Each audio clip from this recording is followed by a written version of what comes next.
Gold, trusted gold buyers. మీరు తాకట్టు పెట్టిన బంగారాన్ని విడిపించి ఈ రోజు ఉన్న మార్కెట్ ధరకు కొనబడను. తిరుమల ఆవిర్భావం ఎప్పుడు జరిగింది? స్వామి ఇక్కడికి ఎప్పుడు రావటం జరిగింది? ఓం నమో వెంకటేశాయ.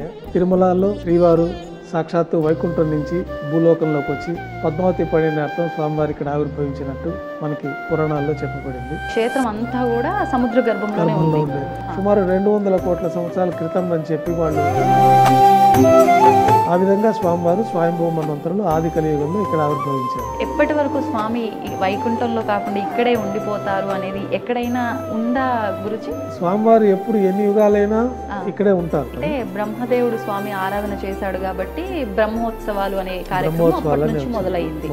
చతుర్ముఖ బ్రహ్మగా మనకి విగనస మహర్షిని సృష్టించారు స్వామివారు. అప్పుడు ఋషులు కానీ దేవతలు కానీ మా వల్ల కాదు,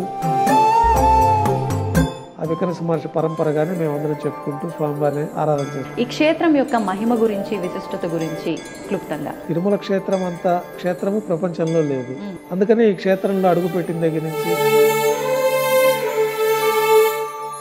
యాత్ర పరిపూర్ణ ఫలితం వస్తుందని చెప్పి పురాణాల్లో చెప్పబడింది. ఆ రూపాన్ని తాకినప్పుడు మానవ శరీరాన్ని తాకినట్టుగానే స్పర్శ తెలుస్తుంది అని అంటూ ఉంటారు చాలా మంది. అది మామూలు శివరా స్వరూపాలకి ఈ స్వరూపానికి ఒక తేడా అయితే మనకు తెలుస్తుంది. అది ఒక ప్రత్యేకమైన శక్తి ఇక్కడ మనకి కొంచెం అనుభూతి కలుగుతుంది. ఆ పట్టు దేంతో? పచ్చకర్పూరంతో. అంటే అది పచ్చకర్పూరమే ఎందుకని గురువుగారు? స్వామివారికి పరిమళ భరితమైన ద్రవ్యం అది ఒకటే కాబట్టి ఆ పచ్చకర్పూరం తెల్లగా ఉంటుంది. స్వామివారికి మట్టి పాత్రలో స్వామికి నివేదన చేస్తారు అని చెప్పి విన్నాను. అది అంటే ప్రతినిత్యమా, విశేషంగా ఏదైనా రోజా గురువుగారు? అది గతంలో చేసేవారు. ఇప్పుడు శ్రేష్టంగా వెండి పాత్రలో స్వామివారికి నైవేద్యాలు వస్తాయి. ఆ బ్రహ్మదేవులు ఆరాధన కోసమని ఆ బంగారు పంచపాత్రలు ఉంటాయి. ఇప్పుడు మనకి డిసెంబర్ 30 నుంచి 10 రోజుల పాటు స్వామివారి విశేషమైన అంటే ఉత్తర ద్వారం దర్శనమైన గురువు. ఇక్కడ ఉత్తర ద్వారం అనేది ఇక్కడ సాంప్రదాయంలో లేదు. ప్రత్యేకంగా వైకుంఠ ద్వారం అనేది లేదు. ఈ వాహన సేవల్లో కూడా విశేషమైన వాహన సేవ ఏదైనా అన్ని కూడా మనకు ఆగమ శాస్త్రంలో చెప్పబడింది. దాంట్లో స్వామివారికి అత్యంత ప్రాముఖ్యమైనది పెద్ద శేష వాహనము, తర్వాత గరుడ వాహనము, తర్వాత రథోత్సవం. ఈ 3 కూడా అత్యంత ప్రాశస్త్యమైంది. అసలు నిజమైన శరణాగతి అంటే ఏంటి? ఏ రకంగా చూపించాలి భగవంతుడి దగ్గర? అన్ని వదిలేసి మన పనే దైవంగా భావించాలి, ఫలితాన్ని స్వామివారికి వదిలేయాలి. గురుగారు, ఇప్పుడు అష్టాక్షరి మంత్రం యొక్క గొప్పతనం చాలా విశేషంగా చెప్తూ ఉంటారు. అసలు ఏంటి అష్టాక్షరి మంత్రం గొప్పతనం? పురాణాల్లో సులభమైన మార్గం అష్టాక్షరి మంత్రం. ఈ అష్టాక్షరి మంత్రాన్ని ఓం నమో నారాయణాయ, తర్వాత ఓం నమో భగవతే వాసుదేవాయ, ఈ 2 పరిపూర్ణమైన ఫలితాలు. గురుగారు, భగవంతుడి ముందు నమస్కరించేటప్పుడు 2 చేతులు మనకు అంటే ఏ పొజిషన్లో ఉంటే కరెక్ట్ నమస్కారం కిందకు వస్తుంది? హృదయం పొజిషన్లో ఉన్నప్పుడు ఒక నమస్కారం ఉంటుంది. శరణాగతి పొందినప్పుడు చేతులు పైకెత్తి నువ్వే దిక్కు స్వామి అని, ఆపదముకు అనాథరక్షక గోవింద అనే మొత్తం పైకి లేపేసి ఆ శరణాగతితో ఆ నమస్కారం చేసుకోవడం, హృదయపూర్వకంగా నమస్కారం చేసుకోవడం, హృదయాల నుంచి హృదయం దగ్గర ఉంటుంది. నమో వెంకటేశాయ. ఐ డ్రీమ్ సనాతన వైభవం కార్యక్రమానికి స్వాగతం. నేను మీ విజిత.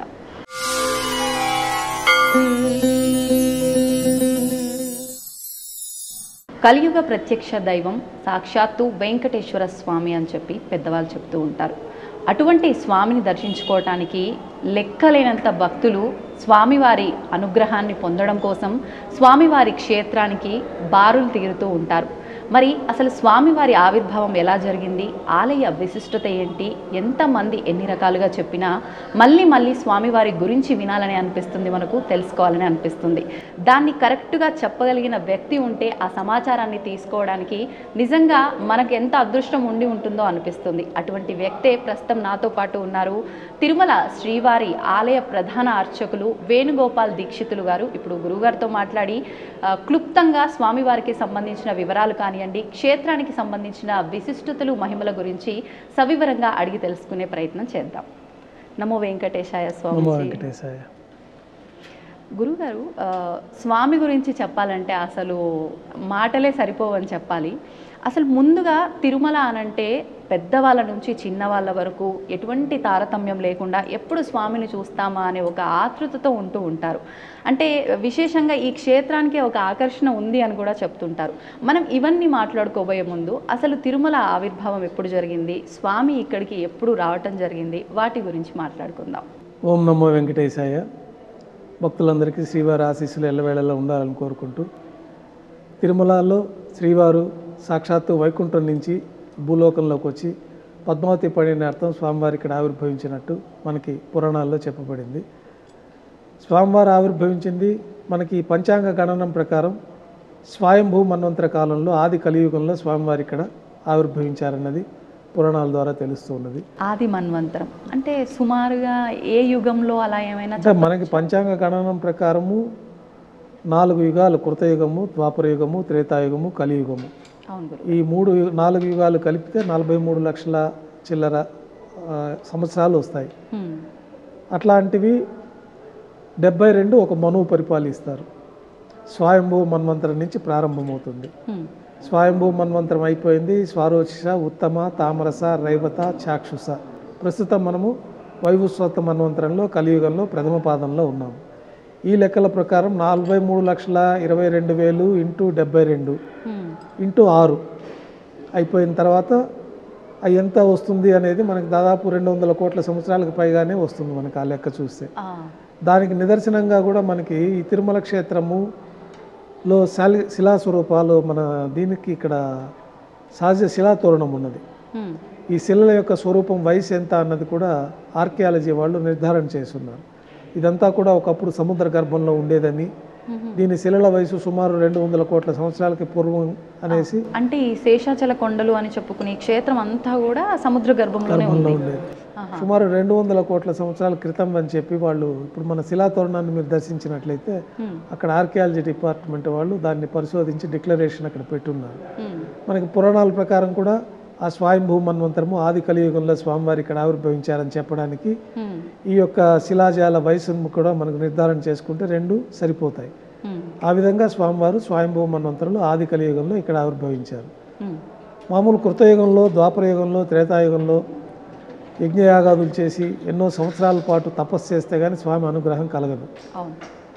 ఈ యొక్క పరిణామాన్ని బట్టి ఈ కలియుగ ప్రారంభంలో స్వామివారి ఈ విధంగా ఆవిర్భవించి భక్తుల్ని సులభంగా నామస్మరణ చేతనే వాళ్ళకి ముక్తిని ప్రసాదించడం, స్వామివారిని శరణాగతి పొంది నామస్మరణ చేసుకుంటూ ఉన్న వాళ్ళని సదా స్వామివారి కాపాడి వాళ్ళకి మోక్షాన్ని ప్రసాదించడం కార్యక్రమాలు కూడా ఈ కలియుగంలో జరుగుతూ ఉంటుంది. అంటే భక్తుల కోరికలు తీర్చడం కోసమే స్వామి కలియుగంలో అవతరించారు అనుకోవచ్చా మీరు అన్నట్టుగా? లేదంటే రాముడు, కృష్ణుడు ధర్మాన్ని స్థాపించడం కోసం, అందరినీ ధర్మ మార్గంలో తీసుకెళ్లడం కోసం ఏ రకంగా అయితే మానవ అవతారంలో వచ్చారో అలా స్వామి కూడా వచ్చారు అనుకోవచ్చా?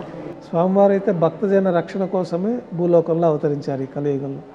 మనకి ఆ యుగాల్లో అంత కష్టమైతే కానీ స్వామివారి అనుగ్రహం కలగదు. దేవతలు, ఋషులందరూ వెళ్ళి వైకుంఠంలో శ్రీ మహావిష్ణువుని వేడుకుంటారు.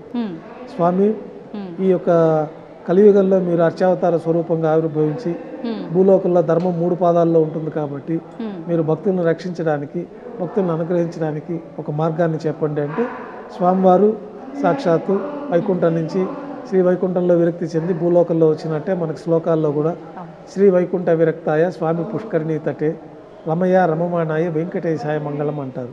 అర్థం ఏంటి గురుజీ? శ్రీ వైకుంఠంలో విరక్తి చెంది స్వామివారు భూలోకంలో భక్తుల రక్షణ కోసం ఆవిర్భవించారని చెప్పి, ఈ వెంకటాచల పర్వతాల్లో ఆవిర్భవించారని చెప్పి మనకి ఆ యొక్క శ్లోకం అర్థం. అట్లాగే స్వామివారు భక్తుల రక్షణ కోసం వాళ్ళందరికీ మాట ఇచ్చి పద్మావతి పండినార్థంగా ఈ భూలోకానికి వచ్చి మహావిష్ణువు వైకుంఠాన్ని వదిలి ఈ భూలోకానికి వస్తారు. యజ్ఞఫలం అందించాలని చెప్పి మనకి భృగు మహర్షి ప్రయత్నం చేయడము, వారు వెళ్ళి బ్రహ్మ, శివుళ్ళు, విష్ణు మహర్షిని పరీక్షించడము, ఆ పరీక్షలో శ్రీవారికే ఈ యొక్క మహావిష్ణువుకే యజ్ఞఫలాన్ని అందించాలని నిర్ణయం చేయడము. ఈ కార్యక్రమాల తర్వాత స్వామివారు భూలోకానికి వచ్చి ఇక్కడ పద్మావతి పండినార్థమై ఈ తిరుమల క్షేత్రంలో పద్మావతి పండిన అయిన తర్వాత స్వామివారి ఇక్కడ అర్చావతార శాలిగ్రామ శిలాస్వరూపంగా ఆవిర్భవించారన్నది మనకి పురాణం ద్వారా తెలుసు. మహావిష్ణువే ఇక్కడ ఇప్పుడు వైకుంఠంలో లేరు. మహావిష్ణువు సాక్షాత్తు కలియుగ వైకుంఠమైన ఈ తిరుమల క్షేత్రంలోనే ఉన్నారనేది మనకి పురాణాలు, శాస్త్రాలు కూడా తెలియజేస్తూ ఉన్నాయి. ఎప్పటి వరకు స్వామి వైకుంఠంలో కాకుండా ఇక్కడే ఉండిపోతారు అనేది ఎక్కడైనా ఉందా గురుజీ? స్వామివారు ఎప్పుడు ఎన్ని యుగాలైనా ఇక్కడే ఉంటారు. ఇక్కడే ఉంటారు. దానికి నిదర్శనంగానే మనకి త్రేతాయుగంలో రాముల వారి అవతారం ఉంది. అవును. రాముల వారికి ఆంజనేయ స్వామి వారు అత్యంత సేవకులుగా సేవలు అందిస్తారు. ఆంజనేయ స్వామి తల్లి మనకి ఇక్కడ వచ్చి అంజనాదేవి తపస్సు చేసినట్లుగా, అందుకను ఆంజనేయ స్వామి పుత్రుడిగా లభించినట్టు కూడా మనకి పురాణాల ద్వారా తెలుస్తూ ఉన్నది. ఆంజనేయ స్వామి, అందుకే మనకు అంజనాద్రి అనే ఒక పర్వతం కూడా ఉన్నది ఇక్కడ. 7 కొండల్లో అంజనాద్రి అనే ఒక పర్వతం కూడా ఉంది. అట్లాగే విశేషంగా దశరథ మహారాజు కూడా వచ్చి పుష్కరంలో స్నానం ఆచరించినట్లు కూడా మనకి పురాణాల్లో తెలుస్తూ ఉంటుంది. అంటే ఆది కలియుగంలో స్వామివారు ఆవిర్భవించిన అన్ని యుగాలలో స్వామివారు ఇక్కడ తిరుమల క్షేత్రంలోనే ఉన్నారని చెప్పి ఎంతో మంది ఋషులంతా కూడా ఆయా యుగాలలో వచ్చి స్వామివారిని దర్శించుకొని స్వామివారి అనుగ్రహాన్ని పొందారన్నది కూడా మనకి పురాణాల ద్వారా మనకి ఈ విషయాలన్నీ తెలియపరుస్తున్నారు. ఇప్పుడు స్వామివారు అంటే విశేషంగా ఇక్కడ ఆవిర్భవించడానికి కొన్ని రకాల రీజన్స్ చెప్తూ ఉంటారు. అంటే ఏదో పర్పస్ మీద, అంటే అమ్మవారి కోసమో ఏదో ఒక పర్పస్ భక్తుడి కోసమో ఇక్కడికి రావడం జరిగింది. వచ్చిన వెంటనే స్వామివారు ఇక్కడ ఉండాల్సిన ఒక విధానం ఏర్పడింది, అందుకే ఇక్కడ ఉండిపోయారు. ఇలా కొన్ని విధానాలు వింటూ ఉంటాం. అది ఎంతవరకు వాస్తవం గురించి? భక్తుల రక్షణార్థమే స్వామివారు భూలోకంలో ఈ కలియుగంలో ధర్మం 3 పాదాల్లో ఉంటుంది. ఈ కలియుగంలో మానవులకు కూడా జీవిత కాలం కూడా చాలా తక్కువగా ఉంటుంది. మిగతా యుగాలలో వాళ్ళకి జీవితకాలం ఎక్కువ, ఇక్కడ జీవితకాలం తక్కువ ఉంటుంది. ధర్మం 3 పాదాల్లో ఉంటుంది. ఇట్లాంటి పరిస్థితుల్లో భక్తులందరికీ కూడా స్వామివారిని నమ్ముకున్న వారికి వారి యొక్క కోరికలు తీర్చడానికి, వాళ్ళకి మోక్షాన్ని ప్రసాదించడానికి స్వామివారి ఈ కలియుగాంతం వరకు ఈ భూలోకంలోనే స్వామివారు అర్చావతార శాలిగ్రామ శిలాస్వరూపంగా ఉండాలనుకుంటారు. దానికి ముందుగా గరుప్పొంతుల వారికి ఈ విషయాన్ని చెప్తారనమాట. నేను భూలోకంలో స్థిర నివాసం ఏర్పరచుకొని ఉండాలి, దానికి తగిన ప్రదేశాన్ని మీరు చూడండి. గరుప్పొంతుల వారు ఇక్కడ వరాహస్వామి ఆది వరాహ క్షేత్రంగా ఉండేది. ఈ వరాహ క్షేత్రంలో వరాహస్వామి వారికి పర్మిషన్ తీసుకొని వైకుంఠంలో స్వామివారికి అత్యంత ప్రీతిపాత్రమైన క్రీడాద్రి పర్వతాలను ఉంటాయి. ఆ పర్వతాలే స్వామివారికి విహరిస్తూ ఉంటారు. ఆ పర్వతాలు స్వామివారి అనుమతితో తీసుకొచ్చి వరాహ స్వామివారి అనుమతితో ఇక్కడ ప్రతిష్ఠించినట్లు ఆ పర్వతాలే మనం ఇప్పుడు చూసుకుంటున్న తిరుమల పర్వతాలు, శేషాచల పర్వతాలు. అంటే ఇక్కడే స్వయంగా ఉన్న పర్వతాలు కాదు, అక్కడ నుంచి వైకుంఠం నుంచి తీసుకొచ్చి ఇక్కడ ప్రతిష్ఠించిన పర్వతాలు. అందువలనే ఈ తిరుమల క్షేత్ర ప్రారంభం నుంచే మీకు దివ్యమైన అనుభూతులు కలుగుతూ ఉంటాయి. మంచి వైబ్రేషన్స్ కూడా అలిపిరి ప్రారంభం నుంచే మనకి ఈ తిరుమల క్షేత్రంలో ఆ యొక్క తరంగాలను కూడా మనం గ్రహించుకోవచ్చు. తెలియని అనుభూతి కూడా కలుగుతూ ఉంటుంది. సాక్షాత్తు వైకుంఠంలో ప్రవేశించిన అనుభూతి కూడా మనకి ఈ యొక్క పర్వతాల మహిమ, స్వామివారి ఇక్కడ ఉండడం, ఈ క్షేత్రం మహిమ, వీటన్నిటి మూలాన భక్తులు ఆ విధంగా ఆస్వాదిస్తూ ఉంటారు. ఇప్పుడు స్వామివారి గురించి మాట్లాడుకోవాలంటే విష్ణుమూర్తి యొక్క అవతారాల్లో ఒక అవతారంగా చెప్పుకోవచ్చా, స్వామి యొక్క రూపాలలో ఒక రూపంగా చెప్పుకోవచ్చా, సాక్షాత్తు విష్ణుమూర్తే ఇక్కడ ఇలా వెంకటేశ్వరుడిగా అడుగు పెట్టాడు అనుకోవచ్చా? విష్ణుమూర్తే వెంకటేశ్వర స్వామి వారిగా కలియుగాంతం వరకు భక్తుల రక్షణ కోసం అవతరించారనే మనం చెప్పుకోవచ్చు. ఎందుకంటే ఈ అవతారానికి పర్పస్ వచ్చి ఓన్లీ భక్తుల్ని రక్షించడానికే స్వామివారు ఇక్కడ సాక్షాత్తు వైకుంఠాన్ని వదిలి భూలోకానికి వచ్చేసారు.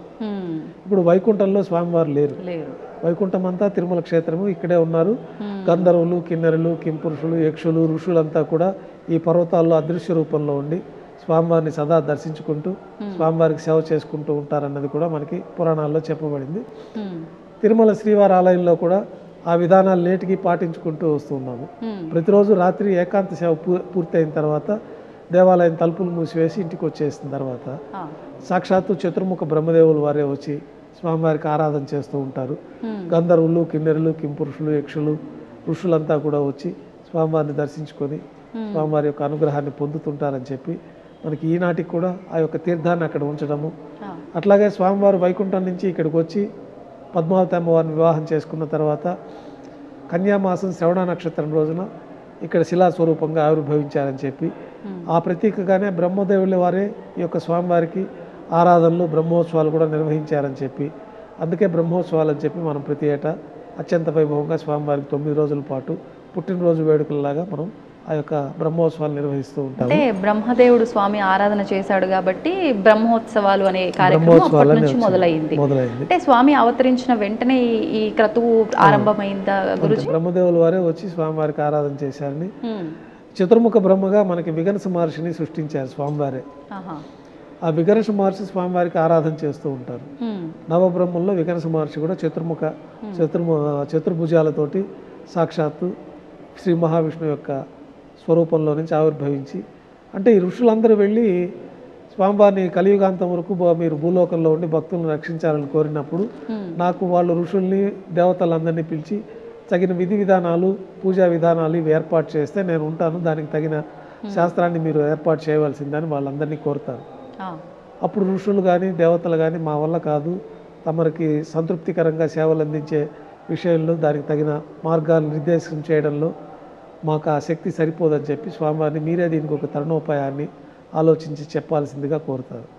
అప్పుడు వారి ఆత్మస్వరూపంలో నుంచి శ్రీ విఘర్ష మహర్షి చతుర్భుజాలతోటి శంకుచక్రాలతో చతుర్భుజాలతో స్వామివారిని విఘర్ష మహర్షిగా ఒక స్వరూపాన్ని ఆవిర్భవింపచేస్తారు. ఆ విఘర్ష మహర్షి భృగు, అత్రి, కశ్యప, మరీచి మహర్షులు పెట్టుకొని ఈ యొక్క స్వామివారి ఆరాధన విధానాలు, స్వామివారి దేవాలయం ఎట్లా నిర్మాణం చేయాలా, విమానార్చన కల్పము, అట్లాగే ఈ వైఘానసులుగా ఆయన పరంపరకు సంతతికి చెందిన మేమందరం కూడా వైఘానసులుగా స్వామివారి ఆరాధన చేస్తూ ఉంటాము. ఆ విఘర్ష మహర్షి పరంపరే మేమందరం కూడా ఇక్కడ ఆచరిస్తూ ఆ విఘర్ష మహర్షి పరంపరగానే మేమందరం చెప్పుకుంటూ స్వామివారిని ఆరాధన చేసుకుంటూ ఉంటాం. మీది ఎన్నో తరం గురువు గారు ఆ మహర్షి పరంపరలో? మహర్షి పరంపర అనాదిగా ఉన్నది. మనకు తెలిసి కలియుగంలో మనకి జ్ఞానం వచ్చి స్వామివారిని గోపీనాథ్ దీక్షితులు అని చెప్పి మా మూల పురుషులు ఇక్కడ స్వామివారి స్వామి పుష్కరిణి దగ్గర ఉన్న వరాహస్వామికి ఆరాధన చేసుకుంటూ ఉంటారు. అయితే ఈ యుగాలన్నీ ప్రళయాలు వచ్చి ఒక్కొక్క యుగం పూర్తి అయిపోతూ ఉంటుంది. మనం ఎన్నో వేల యుగాలకు ముందే ఇక్కడ స్వామివారు ఉన్నారని, ప్రతి యుగంలోనూ ఈ విధంగా స్వామివారు ఈ ప్రళయాలు వచ్చి ఈ భూమండలం అంతా కూడా సముద్ర గర్భంలోకి వెళ్ళిపోవడం, తర్వాత యుగం ప్రారంభంలో సృష్టి మొదలవ్వడం, జీవగణాలకి మనుష్య గణాలకి తగిన వాతావరణాన్ని ఏర్పరచడం, ఇవంతా కూడా స్వామివారు వరాహస్వామివారు అనే స్వరూపంతో చేస్తూ ఉంటారు.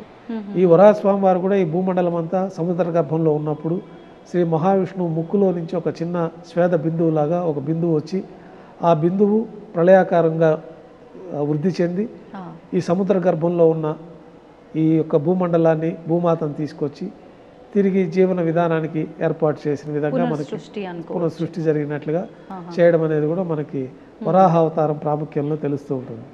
అందువల్ల ఈ భూమండలానికి అధిపతిగా వరాహస్వామి వారిని మనం ప్రార్థన చేసుకుంటూ ఉంటాం. స్వామివారి పైన ముక్కు పైన హిరణ్యాక్షులు అనే ఒక రాక్షసుడిని సంహరిస్తారు సముద్ర గర్భంలో. హిరణ్యాక్షుడు, హిరణ్యకశిపులు వీళ్ళంతా కూడా స్వామివారికి ఒక శాపం వల్ల శత్రువులుగా కొన్ని యుగాలు మీరు మాకు ఉంటారా, మిత్రులుగా కొన్ని యుగాలు ఉంటారంటే శత్రువులుగానే తక్కువ యుగంలో మీకు మళ్ళా ద్వారపాలకులుగా మేము వచ్చేస్తామని చెప్పడము. కానీ ఎవరైనా భక్తుడిగా ఉండాలనుకుంటారు కానీ వారెందుకని వరం అలా కోరుకొని ఉంటారు గురుజీ? అంటే వాళ్ళకి ఇన్ని యుగాల పాటు మీరు శత్రువుగా ఉంటే కొద్ది సమయం తక్కువ సమయంలో మీరు తిరిగి నా యొక్క వైకుంఠంలో ప్రవేశించవచ్చు. మిత్రులుగా ఉన్నారంటే ఎక్కువ కాలము మిత్రత్వంగానే ఉండాల్సి ఉంటుంది కానీ వైకుంఠంలో ప్రవేశం ఉండదు అనేది అప్పుడు వారి మధ్య ఒడంబడిక. దాన్ని వారు ద్వారపాలకులు లేదు మేము శత్రువుగా ఉండైనా తిరిగి మేము అంతకాలం భరించలేము మిమ్మల్ని వదిలి, కాబట్టి త్వరగా మీ వైకుంఠంలో వచ్చి ద్వారపాలకులుగా మేము ఉంటామని చెప్పి హిరణ్యాక్షుడు, హిరణ్యకశిపుల రూపంలో వాళ్ళందరూ కూడా అల్లకల్లోలం సృష్టిస్తూ ఉంటారు. వారిని స్వామివారు ఆ యొక్క హిరణ్యాక్షుడిగా చంపేటప్పుడు వరాహ స్వరూపంలో వచ్చి చంపుతారు. హిరణ్యకశిపుల్ని కృతయుగంలో నరసింహస్వామి రూపంలో వచ్చి వారిని సంహరిస్తారు. ఈ విధంగా మనకి పురాణాల్లో చెప్పబడింది. మరి అంతటి వాళ్ళ వరం ప్రకారమే వాళ్ళు అంటే స్వామికే విరుద్ధంగా ఒక వరం కోరుకొని అలా వాళ్ళు స్వామివారి చేతుల్లోనే ఇంకొక అవతారంలో వధించబడ్డారు. మరి వాళ్ళ కడుపులోనే మళ్ళీ అంటే ప్రహ్లాదుడు విష్ణుకి అమితమైన భక్తుడిగా పుట్టడం కూడా అదేమైనా రీజనా? అదే వాళ్ళ సంహారానికి ఒక మార్గం కావాలి కాబట్టి వాళ్ళకి మనకి హిరణ్యకశిపులు వారు విష్ణువుని ద్వేషిస్తూ ఉంటారు కాబట్టి తానే భగవంతుడు అనే కోరికల వల్ల బ్రహ్మదేవుడి దగ్గర తపస్సు చేసి ఈ యొక్క మరణం అనేది లేకుండా అందరికీ అధిపతి తానే దేవతలు నేనే దేవుడు అనే వరాన్ని వాళ్ళు పొంది ఉంటారు కాబట్టి వారి కడుపులోనే వాళ్ళకి ఈ ప్రహ్లాదుడి రూపంలో జన్మించడము, ఆ ప్రహ్లాదుడు విష్ణు భక్తితో ఉండడము, తర్వాత హిరణ్యకశిపుల వారికి కోపం రావడము, వారిని నానా విధాలుగా ప్రహ్లాదుడిని హింసించడము, ఆ సమయంలో స్వామివారు సదా ప్రహ్లాదుడిని కాపాడుకుంటూ రావడము, చివరిగా ఆయన్ని సంహరించాలంటే ఈ భూమండలం మీద కానీ ఆకాశంలో కానీ సముద్రంలో కానీ నేలలో కానీ ఇట్లా మృత్యువు లేకుండా కోరికలు కోరి ఉంటారు. అందుకనే స్వామివారు ఆయన తొడలపైన కూర్చోపెట్టుకొని మానవ రూపంలో కానీ వేరే రూపంలో కానీ చావుకు ఉండకూడదు, దేవతల రూపంలో కానీ ఆ కోరికలన్నిటి మీదట స్వామివారు నరనారసింహ రూపంలో వచ్చి ఈ యొక్క హిరణ్యాక్షుడిని సంహరించి హిరణ్యకశిపుని సంహరించి ప్రహ్లాదుడికి ముక్తిని ప్రసాదిస్తారు. అంటే ప్రతిదీ ఏం జరిగినా కూడా అది దాని వెనకాల ఒక ఆంతర్యంతో స్వామి సృష్టించిన విధానం ఇదంతా కూడా. ఓకే, మీరు అన్నట్టుగా ఇందాక ఒక మాట అన్నారంటే కలియుగంలో స్వామి నామస్మరణే చాలు, ముందటి యుగాలలాగా హోమాలు యాగాలు యజ్ఞాలు అవసరం లేదు, అంటే కలో వెంకట నాయక అంటూ ఉంటారు. దానికి అర్థం అదేనా? దాన్ని ఏ రకంగా అర్థం చేసుకోవచ్చు? కలియుగంలో వెంకటేశ్వర స్వామి ప్రథమ దేవత, కలో వెంకటనాయక. అట్లాగే వెంకటాద్రి సంస్థానం బ్రహ్మాండే నాస్తికించన, వెంకటేశ సమోదేవో నభూతో నభవిష్యతి. ఈ వెంకటాచల పర్వతాలు అంత పవిత్రమైన ప్రదేశం లేదు, ఈ వెంకటేశ్వర స్వామి వారి మించిన దైవం లేదనేది మనకి పురాణాల్లో కూడా చెప్పబడింది.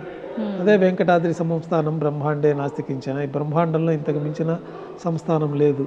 వెంకటేశ సమోదేవో నభూతో నభవిష్యతి.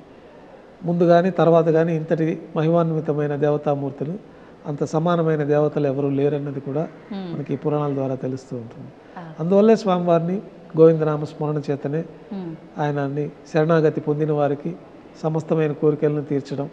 భక్తులందరూ కూడా గతంలో చాలా పరిమిత సంఖ్యలో వచ్చేవాళ్ళు. జీవితకాలంలో ఒక్కసారి వచ్చి స్వామిని దర్శించుకుంటేనే వాళ్ళ జీవితం ధన్యమైపోయిందని భావించే పరిస్థితులు ఉండేవి. తర్వాత ఈ సౌకర్యాలు పెరగడము, స్వామివారి అనుగ్రహం చేత వాళ్ళందరూ తిరిగి తిరుమల క్షేత్రాన్ని సందర్శించడము, వారి కోరికలన్నీ కూడా పరిపూర్ణంగా తీర్చుకోవడం, సంపూర్ణమైన ఆనందంతో తిరిగి వారి గ్రామాలకు వెళ్ళడం జరుగుతూ ఉంటుంది. ఆ స్వామివారి అనుగ్రహము ప్రతి భక్తుడికి స్వీయ అనుభవాలు ఎన్నో విధాలుగా అనుభవించి ఉంటారు. అందుకే తిరిగి స్వామివారిని వచ్చి దర్శనం చేసుకుంటూ ఉంటారు. అంటే తిరిగి వస్తున్నప్పటికీ అసలు ఫస్ట్ మొదటగా అడుగు పెట్టాలన్నా కూడా స్వామి ఆయన పిలుచుకుంది, అసలు ఈ క్షేత్ర ప్రాంగణంలో కూడా అడుగు పెట్టడానికే వీలు లేదు, ఆయన పిలుచుకుంటాడు భక్తులను అలా అంటారు. అది వాస్తవమే అంటారా? అంతే అండి. స్వామివారి అనుగ్రహం లేదే మనకు స్వామి దర్శనం లభించదు. మనం కోరుకుంటే ఆయన దర్శనం రాదు. స్వామివారు అనుగ్రహిస్తేనే మనకి దర్శనం వస్తుంది. అనుగ్రహం రావాలంటే మనం సదా ఆయన్ని నమ్మి శరణాగతి పొంది నువ్వే దిక్కు స్వామి అని మనం బయలుదేరితే తప్పకుండా స్వామివారి వారికి ఎలాంటి ఇబ్బందులు లేకుండా దర్శనాలంతా కూడా జరిగి స్వామివారి యొక్క అనుగ్రహాన్ని కూడా పొందే మార్గాలన్నీ కూడా స్వామివారే సూచిస్తారు. ఓకే గురుగారు, ఇప్పుడు క్షేత్రం అనగానే అంటే వెళ్ళి ఒక ద్వారం నుంచి వచ్చే అంత చిన్న క్షేత్రం అయితే ఏం కాదు. సాక్షాత్తు స్వామివారు 7 కొండల పైన కొలువై ఉన్నారు. ఈ క్షేత్రం యొక్క మహిమ గురించి, విశిష్టత గురించి క్లుప్తంగా. తిరుమల క్షేత్రం అంత క్షేత్రము ప్రపంచంలో లేదు. ఇంతటి స్వామి ప్రపంచంలో మరెవరూ సాటి రారు. అందుకనే ఈ క్షేత్రంలో అడుగుపెట్టిన దగ్గర నుంచి వాళ్ళల్లో ఉండే సమస్తమైన దోషాలు తొలగిపోవడము.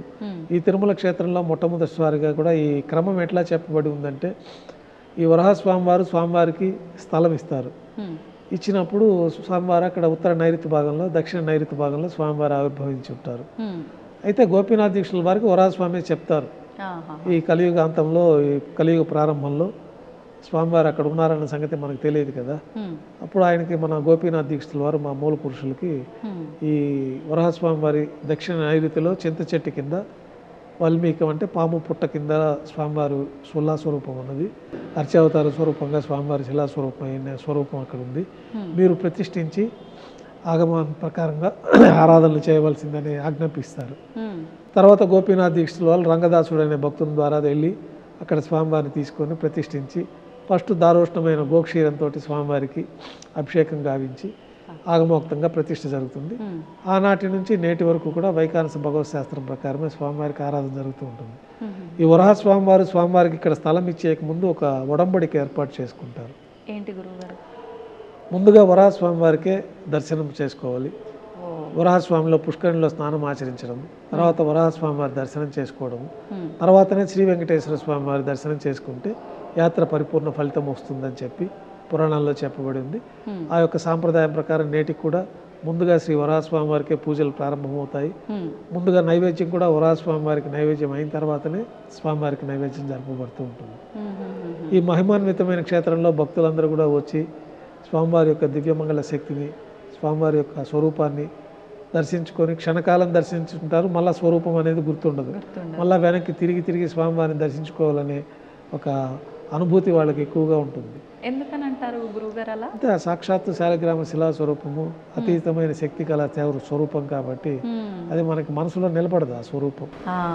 మళ్ళీ ఇంకొకటి కూడా గురువుగారు, అంటే అందరూ చెప్తూనే ఉంటారు అక్కడ పురోహితులు ప్రతి ఒక్కరూ, సెక్యూరిటీ వాళ్ళు, సిబ్బంది ఎవరైనా ఉన్నా కూడా కళ్ళు మూసుకొని అస్సలు స్వామిని మీరు దర్శించుకోవద్దు, కళ్ళు తెరిచి చూడండి అని. అయినా కూడా తెలియకుండానే రాగానే కళ్ళు మూసుకొని నమస్కారం చేస్తూ ఉంటాము. వచ్చే దగ్గర నుంచి అక్కడ స్వామి ముందుకు వచ్చే వరకు ఎన్నెన్నో కోరికలు అనుకుంటూ వస్తాము మనసులో. అక్కడికి వచ్చేసరికి అసలు ఏమీ గుర్తుండవు, అన్నీ మర్చిపోతాము. ఎందుకంటారు అలా? అంటే తెలియకుండానే స్వామివారిని మనసులో నిలుపుకోవాలని చెప్పి వాళ్ళు కళ్ళు మూసుకోవడం అనేది వాళ్ళకి తెలియకుండానే జరుగుతుంది. కానీ మనం స్వామివారిని ఆపాదమస్తకం, పాదాల నుంచి శిరస్సు వరకు దర్శనం చేసుకోవాలన్నది మనకి ఆగమ శాస్త్రాల్లో చెప్పవచ్చు. పాదాది మూర్ధపర్యంతమని మనకి పాదాల నుంచి స్వామివారిని దర్శన క్రమం కూడా ఆ విధంగా తెలియపరుచున్నది.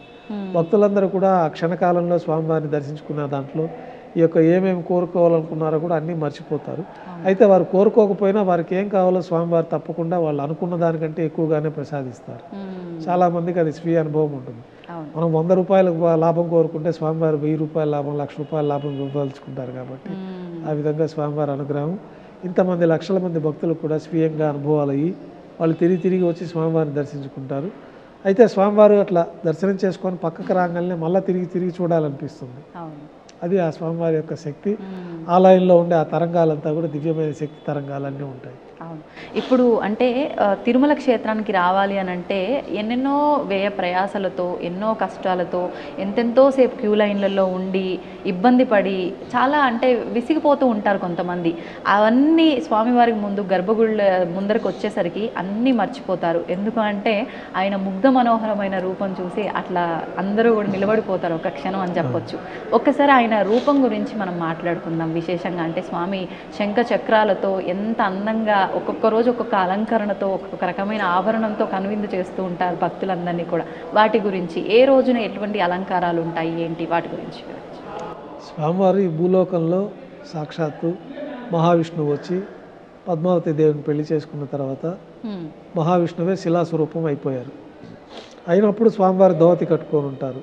ఆ దోవతి అట్లాగా మనకి ఇప్పుడు శిలాస్వరూపంలో దర్శించుకోవచ్చు.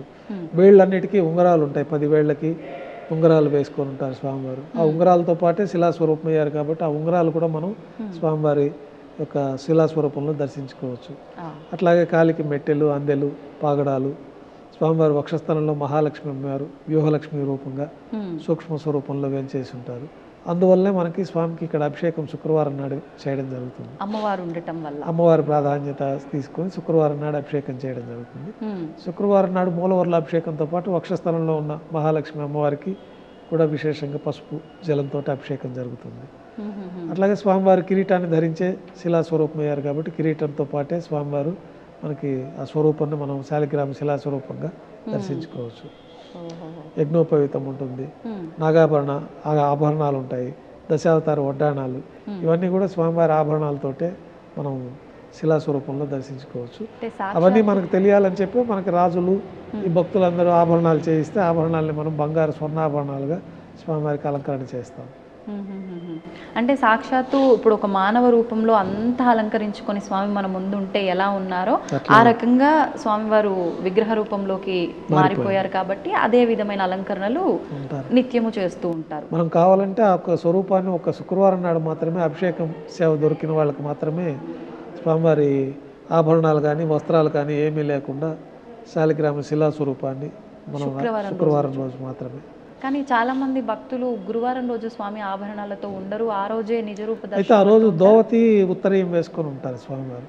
కాబట్టి స్వామివారి యొక్క సహజ స్వరూపాన్ని మనము ఈ దోవతి ఉత్తరీయం కప్పబడి ఉంటుంది కాబట్టి ఆ రోజు కంటే శుక్రవారం నాడు పూర్తిగా అవి కూడా తీసేసి స్వామివారికి ఒక కౌపీనం మాత్రమే పెట్టి అభిషేకం చేస్తాము. ఆ రోజు ఇంకా సంపూర్ణంగా స్వామివారి యొక్క దోవతి, ఆ దోవతి కట్టిన విధానంలో ఉండే మడతలు ఇవన్నీ కూడా శిలాస్వరూపంలో మనం దర్శించుకోవచ్చు. ఇప్పుడు స్వామివారి విగ్రహానికి సంబంధించి కూడా భక్తులలో అంటే ఎవరు చూశారు, ఎవరు విన్నారు, ఎవరు చెప్పారో మరి వాళ్ళు ఊహించుకున్నారో తెలియదు కానీ చాలా చాలా సందేహాలు. మరి అవి నిజాలా లేదంటే మూఢనమ్మకాలా, వాళ్ళకి నోటికి వచ్చినట్టు మాట్లాడుతున్నారా, అసలు వాస్తవం ఏంటనేది తెలియదు గురుగారు. స్వామివారి వెనకాల ప్రాంతం ఎప్పుడు కూడా తడిగానే ఉంటుంది అని చెప్పి, స్వామివారి వెనకాల వెంట్రుకలు ఉంటాయి అని చెప్పి రకరకాలుగా మాట్లాడుతూ ఉంటారు. అవన్నీ ఎంతవరకు వాస్తవాలు? స్వామివారి వెనకాల వెంట్రుకలు ఉండడం అనేది అవాస్తవమే. అది ఏదో తెలియకుండా వారు ప్రచారం చేసుకుంటూ ఉంటారు. స్వామివారు వెంట్రుకలన్నీ కూడా శిలాస్వరూపంలో కలిసిపోయి ఉంటాయి. భుజాల వరకు కేశాలు ఉంటాయి స్వామివారికి, అయితే అది శిలాస్వరూపంలోకి మారిపోయి ఉంటుంది. మనకి మానవుడికి ఉన్నట్టు సహజమైన వెంట్రుకలు అక్కడ ఉండవు కాబట్టి శిలాస్వరూపంలో వెంట్రుకలు అనేది మారిపోయి ఉంటుంది. స్వామివారికి వెనకాల తడి ఉండడము, వెనకాల పూలు వేస్తే అది ఎక్కడో పోయి తేలుతుందండము, ఇవన్నీ కూడా వారు ఏదో కొంచెం ప్రచారంలో చేస్తూ ఉంటారు. వాళ్ళకి అనుభూతి అట్లా అనిపించి చేయడమే కానీ వాస్తవానికి అట్లేమీ ఉండదు. స్వామివారి వెనకాలంతా మేము ఉండి వెనకాల నుంచే స్వామివారికి ఆభరణాలు ముడివేయడము, ఈ అభిషేకం చేసేటప్పుడు స్వామివారి దివ్యమంగళ స్వరూపం అంతా కూడా మనం పరిమళ ద్రవ్యాలతోటి మర్దనం చేయడము, తర్వాత ఈ తైల లేపనం, పురుగు తైలం లేపనం చేయడము, ఈ కార్యక్రమం స్వామి మొహానికి మాత్రమేనా మొత్తం బాగా శరీరం అంతా కూడా శుక్రవారం నాడు చేస్తాము. ప్రతిరోజు మొహానికి మాత్రమే ఈ పునుగు తైలం లేపనం చేయడం జరుగుతుంది. ఎందుకని గురువుగారు విశేషంగా ఈ తైలం రాయడం? వర్చస్సు తేజస్సు బాగా భక్తులకి దర్శనం కోసం అనాది నుంచి ఆ పద్ధతిని మనం అవలంబిస్తూ ఉన్నాము. అదేవిధంగా ఈరోజు కూడా మనం స్వామివారికి పునుగు తైలం లేపనం చేయడం అనే కార్యక్రమం సుప్రభాత సేవలో చేస్తాము. స్వామివారిని దర్శించుకునేటప్పుడు స్వామి ఎటు సైడ్ నుంచి నించొని చూస్తున్నా కూడా నా సైడే చూస్తున్నాడు, స్వామి నన్ను చూసి నవ్వుతున్నాడు, ఎంత చక్కటి ఆ నవ్వు కదా అనిపిస్తుంది. అంటే ప్రతి ఒక్కళ్ళు అదే భావన కలుగుతుంది. నిజంగా స్వామి నవ్వుతారా? ఆ విగ్రహం, ఆ ముఖమే అలా అనిపిస్తుందా? ఎప్పుడు స్వామి నవ్వు ముఖం ప్రసన్నవదనంతోనే ఉంటారు. భక్తులకు కూడా వారికి ఆ విధంగానే దర్శనం ఇస్తారు. మనకి స్వామివారు కూడా మనకు ఆగమ శాస్త్రాల్లో చెప్పినట్లు పొద్దున బాల్యంలో ఉంటారు, బాల్యంలో, మధ్యాహ్నం నడి వయసులో ఉంటారు, సాయంకాలం పెద్దవారిగా ఉంటారు. ఆ 3 స్వరూపాల్లో మనకి స్వామివారు కనిపిస్తారు. అనుభూతి మేము వెళ్తూ ఉంటాం కాబట్టి మాకు అనుభూతి తెలుస్తుంది. పొద్దున బాల్యంలో ఉన్నట్టు స్వామివారు చక్కగా ఉంటారు, మధ్యాహ్నం యవ్వనంలో ఉన్నట్టు బాగా తేజవంతంగా ఉంటుంది. రాత్రిపూట కూడా పెద్దవారు మన తాతగారు, తండ్రి గారు, ముత్తాతలను చూసినట్లుగా మాకు ఆ అనుభూతి కూడా ఉంటుంది. భక్తులందరికీ కూడా స్వామివారు ఎప్పుడు ప్రసన్న వదనంతో దర్శనమిస్తారు. అవును. ఇప్పుడు స్వామివారిని అంటే తరచుగా మీరు ఆయనకంతా సేవలు చేస్తుంటారు, అలంకరణలు అన్నీ చేస్తుంటారు. స్వామివారి విగ్రహాన్ని, ఆ రూపాన్ని తాకినప్పుడు మానవ శరీరాన్ని తాకినట్టుగానే స్పర్శ తెలుస్తుంది అని అంటూ ఉంటారు చాలామంది. అది మీకు ఎప్పుడైనా? దివ్యమైన శక్తివంతమైన మామూలు శివరా స్వరూపాలకి ఈ స్వరూపానికి ఒక తేడా అయితే మనకు తెలుస్తుంది. ఒక శక్తి తరంగాలంతా కూడా ఆ స్వామి యొక్క శిలాస్వరూపంలో ఉంటుంది. శాలిగ్రామ శిలాస్వరూపం, సాక్షాత్తు మహావిష్ణువే ఈ స్వరూపాన్ని పొంది ఉంటారు కాబట్టి ఆ దివ్యమైన శక్తి ఆ శిలాస్వరూపంలో ఉంటుంది. మనకు ఆ తేడా మామూలుగా వేరే దేవాలయాల్లో స్వామిని స్పృశించినప్పుడు, ఇక్కడ స్వామివారిని స్పృశించినప్పుడు ఆ యొక్క ప్రత్యేకమైన శక్తి ఇక్కడ మనకి కొంచెం అనుభూతి కలుగుతుంది. నేను ఇలా అడుగుతున్నా అని తప్పుగా అనుకోవద్దు గురుగారు, ఒక క్వశ్చన్ అడగాల్సి వస్తుంది. అంటే చాలామందిలో ఈ సందేహం ఉంది. స్వామి నిజంగా అంటే ఒక మనుషుల పరంగా తీసుకుంటే అంటే ఆడవారి రూపంలో ఉన్నారా, మగవారి రూపంలో ఉన్నారా? అలంకరణ పైన చూస్తే చీర కట్టులాగా అనిపిస్తుంటుంది. అసలు నిజంగా ఇక్కడ ఉన్నది వెంకటేశ్వరుడేనా, లేదంటే వేరే రూపంలో అమ్మవారి రూపంలో ఏమైనా ఉన్నారా అని చాలామందిలో సందేహము. దాని గురించి ఒక చిన్న, కొంతమందికి గతంలో సుబ్రహ్మణ్య స్వామి అని చెప్పి, ఈ శక్తి స్వరూపం అని చెప్పి కూడా కొంచెం అపోహలు ఉండేవి. కానీ స్వామివారు సాక్షాత్తు మహావిష్ణువే. శ్రీవత్సవం అంటే మా స్వామివారి వక్షస్థలంలో మహాలక్ష్మి అమ్మవారు వేంచేసి ఉన్నారు. ఇతర స్త్రీ స్వరూపం అయితే మహాలక్ష్మి అమ్మవారు ఉండడానికి అక్కడ అవకాశం ఉండదు. పురుష స్వరూపం కాబట్టి మహాలక్ష్మి అమ్మవారు స్వామివారి వక్షస్థలంలో కొలువై ఉన్నారు. దానికి ప్రత్యేకంగానే మనం శుక్రవారం నాడు మహాలక్ష్మి అమ్మవారిని ప్రత్యేకంగా కూడా దర్శించుకోవచ్చు.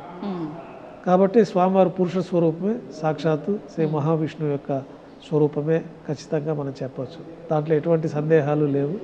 కొంతమంది ఏదో తెలియకుండా దాన్ని ఆ విధంగా సుబ్రహ్మణ్య స్వామి అని చెప్పి, సుబ్రహ్మణ్య స్వామి అయితే వక్షస్థలంలో అమ్మవారు ఉండరు. స్వామివారి వక్షస్థలంలో అమ్మవారు ఉన్నారంటేనే మహాలక్ష్మి స్వరూపం ఉందంటేనే విష్ణు మహామూర్తి. మీరు ఇందాక ముందే చెప్పారు, అంటే కింద పంచ యజ్ఞోపవీతంతో స్వామివారు ఉంటారు అని చెప్పి. పైన అంటే అమ్మవారు ఉన్నారు కాబట్టి చీర కడతారా పైన? స్వామికి కొంగులాగా ఏమైనా వేస్తారా? లేదు, అది ఉత్తరయం ధోవతి, ఉత్తరయం కింద మనం అలంకరణ జరుగుతుంది. కిందంతా కూడా వస్త్రం ధోవతి లాగా కడతాము. తర్వాత పైన ఉత్తరయం అనేది మనం వేసుకుని ఉంటాము. ఆ ఉత్తరయం కూడా మనం స్వామివారికి అలంకరణ చేస్తాం. వక్షస్థలంలో గురువారం నాడు మనకి ఆభరణాలన్నీ తీసేస్తాం కాబట్టి వ్యూహలక్ష్మి అమ్మవారిని కూడా మనం దర్శించుకోవచ్చు. మామూలు ఆభరణాలన్నీ స్వామివారికి సమర్పించబడి ఉన్నప్పుడు అమ్మవారికి ఒక బంగారు ప్రతిమ రూపంలో మనము వక్షస్థలంలో ఒకవైపు మహాలక్ష్మి అమ్మవారు, మరోవైపు పద్మావతి అమ్మవారిని కూడా మనం ఆ యొక్క ప్రతిమల్ని మనం అలంకరణలో పెడతారు నగలన్నీ వేసినప్పుడు. అమ్మవారిని కూడా మనం దర్శించుకోవచ్చు. ఇప్పుడు స్వామివారికి అంటే రూపము ఇవన్నీ మాట్లాడుకున్నాం, బాగుంది. గర్భగుడి విషయానికి వస్తే కనుక ఒకవైపున అంటే స్వామివారికి ఇంతకు ముందట ఎప్పుడో ఏదో తగిలింది గుణపము అని చెప్పి ఆ దెబ్బ తగిలిన ఆ గుణపం ఏదైతే ఉందో అది గర్భగుడిలోనే స్వామివారికి ఎడమ వైపున ఉంది అని చెప్పి ఇలా రకరకాలుగా చెప్తూ ఉంటారు. అండ్ గర్భగుడిలో ఉన్న దీపాలు కూడా అఖండంగా కొన్ని యుగాల నుంచి వెలుగుతూనే ఉన్నాయి అని చెప్పి అంటూ ఉంటారు. అవన్నీ ఎంతవరకు వాస్తవాలు గురుగారు? అంటే అవన్నీ ఏదో మరి వాళ్ళు చెప్పేవాళ్ళు ఎందుకు, కానీ అట్లాంటివి ఏమి ఉండవు మన ఆలయంలో. ఏం లేదు. స్వామివారి గర్భాలయంలో దీపాలు ఉంటాయి కానీ కొన్ని యుగాలని కాదు. మనం ఎప్పుడు మళ్ళా ఈ కోయిలాల్లో తిరుమంజనం అప్పుడు ఆ దీపాలన్నీ బయట తీసుకొస్తాము, దాన్నంతా బాగా శుద్ధి చేసి మళ్ళీ తిరిగి లోపల పెడతాము. సంవత్సరానికి 4 పర్యాయాలు ఈ కోయిలాల్లో తిరుమంజనం అని చెప్పి ఆలయం అంతా శుద్ధి చేసే కార్యక్రమం ఉంటుంది. అట్లాంటప్పుడు ఆ దీపాలన్నీ అఖండాలు తీసుకొచ్చి బయట పెట్టి ఆ వెండి దీపాలన్నీ కూడా మనం శుద్ధి చేయడం జరుగుతుంటుంది.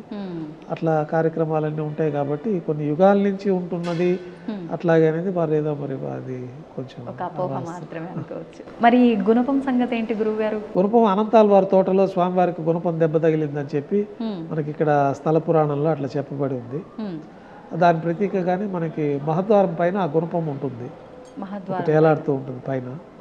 అది తగిలిందని చెప్పి అందుకనే మనం ఈ తెల్లగా గెడ్డం పట్టు పెడతామనేది ఇక్కడ ఒక పురాణంలో చెప్పబడి ఆ విధానాన్ని అనుసరించి నేటి కూడా ఆ గెడ్డం పట్టు అనేది మనం అక్కడ పచ్చకర్పూరంతో. అంటే అది పచ్చకర్పూరమే ఎందుకని గురువుగారు? స్వామివారికి పరిమళ భరితమైన ద్రవ్యం అది ఒకటే కాబట్టి ఆ పచ్చకర్పూరం తెల్లగా ఉంటుంది. మిగతా గతంలో చందనంతో పెట్టేవాళ్ళు ఒకప్పట్లో స్వామివారికి. చందనంతో పెట్టినప్పుడు అది అంతగా కనిపించేది కాదని చెప్పి తర్వాత పచ్చకర్పూరంతో స్వామివారికి తెల్లగా నామాన్ని అలంకరించడం జరుగుతుంది. మహాద్వారం అంటే గర్భగుడి ముందర ఉండే ద్వారమేనా? మొదట ప్రారంభంలో ప్రవేశించేసే మొదటి గోపురమే మహాద్వారం అంటారు. తర్వాత వెండి వాకిలి ఉంటుంది, తర్వాత గర్భాలయం లోపల స్వామివారి దగ్గరికి వెళ్తాం. ఓకే. ఇప్పుడు స్వామివారికి ఫేస్ చూడగానే మనకు స్వామివారి కళ్ళు కూడా క్లోజ్ చేయబడి ఉంటుంది పచ్చకర్పూర నామంతో. ఎందుకని అంటే పచ్చకర్పూర నామమే విశేషము. మరి నామం పెట్టొచ్చు, పై వరకైనా పెట్టొచ్చు, కళ్ళుతో మూసేసి మరి ఎందుకు పెట్టాలి? అలా ఏదైనా ఉందా, ముందు నుంచి చెప్పబడి ఉందా? కళ్ళు మూసివేయడానికి గతంలో ఈ వడగల తెంగలి అనే ఒక భేదాభిప్రాయాలు నామంలో వచ్చినప్పుడు ఈ ప్రీవీ కౌన్సిల్లో నార్త్ ఆర్కాట్ పరిపాలనలో ఉండేది అప్పట్లో దేవాలయం. అప్పట్లో నామము యూ టైప్ పెట్టాలా, వై టైప్ పెట్టాలా అని ఈ యొక్క సందిగ్ధంలోది వాళ్ళిద్దరి మధ్య గొడవలు వచ్చి దాన్ని లండన్ ప్రీవీ కౌన్సిల్ ఆ కోర్టులో వేసి అక్కడ యూ వద్దు, వై వద్దు, చదరంగా పెట్టండి అని వాళ్ళు ఒక కోర్టు డైరెక్షన్ ఇవ్వడము. ఆ ప్రకారము స్వామివారికి ఇప్పుడు ఆ సైజులో మనం పెడితే వాళ్ళు ఒక సైజు కూడా నిర్ధారణ చేయడం జరిగింది. ఆ సైజులో మనం స్వామివారికి నామం అలంకారం చేయడంతో కళ్ళు మూత వేయబడుతూ ఉంటాయి. అయితే గురువారం నాడు నేత్ర దర్శనంగా మనము శుక్రవారం అభిషేకం ఏర్పాట్లో భాగంగా నేత్రాలు కనిపించే విధంగా ఆ నామాన్ని చిన్న చేయటం అనేది కూడా మన తిరుమల ఆలయంలో దర్శించుకోవచ్చు. ఆ కోర్టు యొక్క ఆదేశానుసారం ఆ విధంగా చేయవలసి వచ్చింది, కానీ దానికి ప్రత్యేకమైన కారణాలంటూ ఏమీ మనకు పురాణాల్లో ఎక్కడా చెప్పబడలేదు. ఇప్పుడు ఈ 3 నామాలే ఎందుకని గురుగారు? దాని వెనకాల కూడా ఆంతర్యం ఏమైనా ఉందా? అంటే నామం సైజు ఇలా పెట్టాలి ఈ షేప్లో అంటే ఇది కోర్టు ఆదేశాల మేరకే. మనకైతే కస్తూరి తిలకం అనేది ఒక తిలకము సెంటర్లో పెట్టుకోవడం అనేది ఒకటి సహజసిద్ధంగా అనాది నుంచి ఉంది. ఈ నామం అనేది స్వామివారి పాదాలు ఆకారంలో మనకి యూ అంటే పాదం ఇట్లా పెట్టినప్పుడు ఆ యూ షేప్లో అట్లా ఉంటుంది కాబట్టి ఆ యూ షేప్ నామం అట్లా ఉంటుంది. స్వామివారికి కూడా ఆ నామాన్ని అట్లా అలంకరించి మధ్యలో నల్లటి కస్తూరి తిలకాన్ని మనము ఈ పునుగు దీంతో మనం కస్తూరి తిలకము అనేసి ఈ కస్తూరి ముఖం నుంచి వచ్చిన దాంతో కస్తూరి కూడా మనం అలంకారం చేయడం జరుగుతుంది. ఓకే. అయితే చాలామంది విశ్వసిస్తూ ఉంటారని నేను విన్నాను, అది వాస్తవమో ఏంటో తెలియదు కానీ తిరుమల క్షేత్రంలో కూడా అంటే షాపింగ్ మాల్స్ వాళ్ళు కానివ్వండి, ఇక్కడ నివసించే వారందరూ కూడా మిగతా రోజులంతా స్వామి పచ్చకర్పూర నామంతో కళ్ళు కప్పవేయబడి ఉంటాయి. గురువారమో మీరు చెప్పినట్టుగా ఒక్కరోజు మాత్రమే తీయబడి ఉంటుంది. ఈ రోజున స్వామి అందరినీ చూస్తుంటాడు, ఆ రోజున అబద్ధాలు ఆడకూడదు, ఇలా నిష్టగా ఉండాలి అని చెప్పి అంటూ ఉంటారట. అంటే ఆయన కళ్ళు మూసుకుంటే ఏంటి, తెరిస్తే ఏంటి, అంతా చూస్తూనే ఉంటాడు ఆయన. మరి దీని గురించి ఏం చెప్తారు మీరు? ఇది భక్తుల విశ్వాసము, వారికి ఆ విధమైన భయం అనేది అనాది కాలం నుంచి యొక్క తిరుమల క్షేత్రంలో ఇతర ప్రాంతాల్లో వారికి కూడా ఉన్నది ఆ సాంప్రదాయము. స్వామి కానీ దివ్య దృష్టి స్వామివారి స్వరూపం మనము మనం స్వామివారిని చూసిన దానికంటే కూడా స్వామివారి దృష్టిలో మనం పడతాం ఖచ్చితంగా. ఆయన భక్తితోటి మనం తిరుమల క్షేత్రానికి వచ్చినప్పుడు ఆయన దృష్టిలో మనం పడతాము. అది దివ్య దృష్టితో ఉంటారు కానీ స్వామివారి ఇట్లా నేత్రాలు తెలిసి డైరెక్ట్గా మనం చూసినట్టు చూసే విధానం మనకు ఉండదు కదా. ఇప్పుడు మీరు ఇంతకు ముందర చెప్పినట్టు స్వామివారికి వేసిన మాలలు ఇవన్నీ కూడా వెనకాల వేస్తే ఎక్కడో తెలడం ఇదంతా అవాస్తవం అన్నారు. మరి ఈ స్వామివారికి ఉపయోగించినవన్నీ ఏం చేస్తుంటారు గురుగారు? మనకు అనాది కాలం నుంచి శ్రీవారి ఆలయంలో ఈశాన్యం వైపున ఒక బావి ఏర్పాటు చేశారు. అప్పుడు కొద్ది పరిమాణంలో స్వామివారికి పుష్పాలంకరణ జరిగేది. తర్వాత వైభవం పెరిగినాక ఎక్కువ పుష్పాలంకరణ, టన్నుల కొద్ది స్వామివారి కైంకర్యాలకు పుష్పాలు వినియోగించడం జరుగుతూ ఉంది. అప్పట్లో ఆ పుష్పాలని తీసి ఆ బంగారు బావిలో వేయడానికి ఎవరు తొక్కని ప్రదేశంలో ఉండాలని చెప్పి అక్కడ వేయడము, తర్వాత అక్కడి నుంచి తీసుకెళ్ళి ఒక పారే నది దగ్గర కానీ ఒక చెట్టు మొదల్లో కానీ ఎవరు తొక్కని ప్రదేశంలో నిమజ్జనం చేయడం అనేది అనాది కాలం నుంచి ఉంది. శాస్త్రాలు కూడా ఆ విధంగానే చెప్పబడి ఉంది. ఆ యొక్క పద్ధతిని అనుసరించి ఆ బంగారు బావిలో పుష్పాలు వేయడం జరుగుతుంది. తర్వాత మన గార్డెన్ డిపార్ట్మెంట్ వాళ్ళు, ఉద్యానవన శాఖ వాళ్ళు ఆ పుష్పాలను తీసుకెళ్లి లోయల్లో నిక్షిప్తం చేయడం జరుగుతుంది భూమిలో. అంటే జనావాసం లేని ప్రదేశం, జనావాసం ఎవరు తొక్కని ప్రదేశంలో కొండలు లోయలు ఉన్నాయి కాబట్టి వాళ్ళు దానికి తగిన ప్రదేశంలో దాన్ని నిక్షిప్తం చేయడం జరుగుతుంది. ఇప్పుడు స్వామివారికి ఏదైతే ఈ పువ్వులు ఇవన్నీ మాలలు వస్తున్నాయో, అంటే నెయ్యి పాలు ఇవన్నీ కూడా ఏదో ఒక రహస్యమైన గ్రామం నుంచే విశేషంగా వస్తుంటాయని, ఆ గ్రామవాసులు అంటే వాళ్ళు బయటికి రాకూడదు, ఆ గ్రామంలోకి ఇతరత్ర ఎవరు వెళ్ళకూడదు అని చెప్పి ఒక విషయం నేను విన్నాను. అది ఎంతవరకు వాస్తవం గురువు? ఇదంతా కల్పితాలే కానీ వాస్తవం కాదు. స్వామివారికి ఇక్కడ మన తిరుమల తిరుపతి దేవస్థానం వారు ప్రత్యేకంగా ఈ పశుశాల ఒకటి ఉన్నాయి, దాంట్లో పశువులు ఉన్నాయి. అక్కడి నుంచి పాలు తయారయ్యే అభిషేకానికి కానీ, ప్రతిరోజు నైవేద్యాలకు కానీ, ప్రసాదాలకు కానీ పాలన్నీ కూడా అక్కడి నుంచే వస్తాయి. అది మన పశువులు స్వామివారి దగ్గర ఆధీనంలో ఉండే పశుశాలలోనే ఇవన్నీ తయారవుతూ ఉంటాయి. ఇప్పుడు స్వామివారికి విశేషంగా అంటే మనకు అర్చనలు, అభిషేకాలు, బ్రహ్మోత్సవాలు అన్నారు. ఇలా విశేషంగా నిత్యము ఎలాంటి క్రతువులు జరుగుతూ ఉంటాయి, విశేషంగా ఎలాంటి క్రతువులు జరుగుతూ ఉంటాయి గురుగారు? ప్రతిరోజు స్వామివారికి ఒక మనుష్య స్వరూపంలోనే మనం సేవలు అందిస్తూ ఉంటాము. మనుష్య స్వరూపం, అది కూడా చిన్న పసి బాలుడికి, నెలల పిల్లకి తల్లి ఏ విధంగా అయితే సేవలు అందిస్తుందో ఆ విధంగా మన అర్చకులందరూ కూడా నియమనిష్టలతోటి స్వామివారిని పొద్దున్నే నిద్ర లేపటం దగ్గర నుంచి రాత్రి పడుకోపెట్టే ఏకాంత సేవ వరకు కూడా స్వామివారికి ఆ విధమైన కైంకర్యాలు చేసే విధానాల్ని మన విగర్శ మహర్షి వారు ఏర్పాటు చేస్తున్నారు. మన శాస్త్రాలు, ఆ శాస్త్రాలను అనుసరించి మనం ముందు మనం దేహం అంతా శుద్ధి చేసుకొని మన అనుష్ఠానాలు పూర్తి అయిన తర్వాత మడిగా మనం దేవాలయానికి వెళ్ళడం జరుగుతుంది. మొదట దేవాలయం శ్రీవారి కైంకర్యాలన్నీ ప్రారంభమయ్యేది సుప్రభాత సేవతో ప్రారంభమవుతాయి. అంటే మేలుకొలుపు అంటారు. ఈ సుప్రభాత సేవలో మనకి వేద పండితులు బంగారు వాకిల ముందు ఈ సుప్రభాత శ్లోకాలు పఠిస్తూ ఉంటారు. అటువైపు ఇటువైపు సేవా భక్తులంతా కూడా ఆ టికెట్లు తీసుకున్న భక్తులు అక్కడికి వచ్చి ఉంటారు. గర్భాలయంలో మనం ఏకాంత సేవలో మనకి ప్రతిరోజు మూలవర్ని పడుకోబెట్టే విధానం మనకు ఉండదు కాబట్టి అంత పెద్ద స్వరూపానికి మనం దానికి ప్రతినిధిగా భోగ శ్రీనివాసమూర్తి అని చెప్పి వెండి బింబం, పల్లవ మహారాణి 6వ శతాబ్దంలో స్వామివారి ఆలయాన్ని సందర్శించినప్పుడు ఆ వెండి బింబాన్ని మనకి ఇవ్వడం జరిగింది. ఆ భోగ శ్రీనివాసమూర్తి వారికి ఈ యొక్క కౌతుక బేరంగా మనకి ప్రతిరోజు ఉదయం స్వామివారికి ప్రతినిత్యం మనం అభిషేకాలు చేయం కాబట్టి వారికి ప్రతినిధిగా ఈ భోగమూర్తికి అభిషేకం చేయడము, మూలమూర్తికి ప్రతినిధిగానే ఈ భోగమూర్తికి రాత్రి ఏకాంత సేవ నిర్వహించడం కూడా జరుగుతుంది. అంటే గర్భగుడిలోనే ఎప్పుడు పాదాలకు అనుసంధానమై ఉంటారు. స్వామివారి మూలమూర్తికి సంధానంగానే ఉంటారు, అంటి పెట్టుకునే ఉంటుంది. ఆ భోగమూర్తికి మనకి కైంకర్యాలన్నీ కూడా చేయడం జరుగుతుంది. ఈ సుప్రభాత సేవలో మనం చేసే మేలుకొలుపు కార్యక్రమం కూడా పౌళింపు సేవ ముందు రోజు రాత్రి ఈ భోగమూర్తికే పౌళింపు సేవ జరుగుతుంది. వాళ్ళని మేలుకొల్పి భోగమూర్తిని జీవస్థానంలో అంటే స్వామివారి పాదాల ముందు ప్రతిష్ఠించడం, తర్వాత ధారోష్ణమైన గోక్షీరము అంటే అప్పుడే ఆవు నుంచి పిండి తీసుకొచ్చిన పాలని మొదట నైవేద్యంగా స్వామివారికి సమర్పించడము, తర్వాత నవనీత నైవేద్యంగా సమర్పించి ఈ విశ్వరూప దర్శనంతో మనకి సుప్రభాత సేవకులు అందరూ వచ్చిన భక్తులందరూ కూడా దర్శనం చేసుకుంటారు. తర్వాత స్వామివారికి తోమాల సేవ అనే కార్యక్రమం జరుగుతుంది. అంటే స్వామివారిని మేలుకొల్పిన తర్వాత స్వామివారికి ఉపచారాలు సమర్పించడం, స్వామివారికి పాత ప్రక్షాళన చేయడము, హస్తాలు కడుక్కోవడము, దంతధావనం చేయించడము, పసిపిల్లవాడికి తల్లి ఏ విధంగా చేస్తుందో ఆ విధంగా స్వామివారికి ఉపచారాలన్నీ చేసి అభిషేకం మూలవర్లకు బదులుగా మనం భోగ శ్రీనివాసమూర్తికి అభిషేకం చేస్తాము. స్వామివారికి మంత్రయుక్తంగా మంత్రస్నానాన్ని సమర్పిస్తాము. ఇవన్నీ కూడా తోమాల సేవ అనే ఒక వైదిక కార్యక్రమంలో ఈ కార్యక్రమాలన్నీ కూడా జరుగుతూ ఉంటాయి స్వామివారికి. ఈ ఉపచారాలన్నీ సమర్పించిన తర్వాత స్వామివారికి కొత్తగా పుష్పమాలతోటి అలంకరణ జరుగుతుంది. తర్వాత ఇందులో ఏమన్నా తెలిసి తెలియక పొరపాట్లు జరుగుంటే చతుర్వేద మంత్రాలతోటి మంత్రపుష్పాన్ని సమర్పించి కర్పూర హారతితోటి తోమాల సేవ అనే కార్యక్రమం పూర్తి అవుతుంది. కర్పూర హారతి అంటే సాధారణమైన హారత అంటే ఎన్ని హారతులతో? పచ్చ కర్పూర హారతి, నక్షత్ర హారతి, 27 నక్షత్రాలకు సంబంధించి నక్షత్ర హారతి అని ఒకటి ఉంటుంది. ఆ నక్షత్ర హారతి, పచ్చ కర్పూర హారతి సమర్పణతోటి ఆ యొక్క పూజలు ప్రతిదీ పూర్తి అవుతూ ఉంటాయి.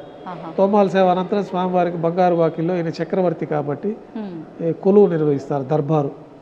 పూర్వం రాజులు కొలువులు అంతా కూడా ఆ గ్రామ పురోహితులు, రాజులు, ఆస్థాన పురోహితులు వీరందరూ కూడా వెళ్ళి ఉదయాన్నే రాజుగారు సింహాసనంపైకి రాగానే వారిని పరివిధాలుగా స్తుతించి ఆ రోజు తిథివార నక్షత్రాలతోటి పంచాంగ శ్రవణం వినిపించడము, ఆ రోజు విశేషమైన పర్వదినాలు ఉంటే ఆ కార్యక్రమాలంతా కూడా రాజుగారికి విన్నవించే కార్యక్రమం ఒకటి ఉంటుంది. మనకు ఆగమ శాస్త్రం ప్రకారం కూడా శ్రీవారి ఆలయంలో దర్బారు నిర్వహిస్తారు. ఈ దర్బారుకు ప్రత్యేకమైన కొలువు శ్రీనివాసమూర్తి అని ఒక మూర్తి ఉన్నారు, చిన్న మూర్తి.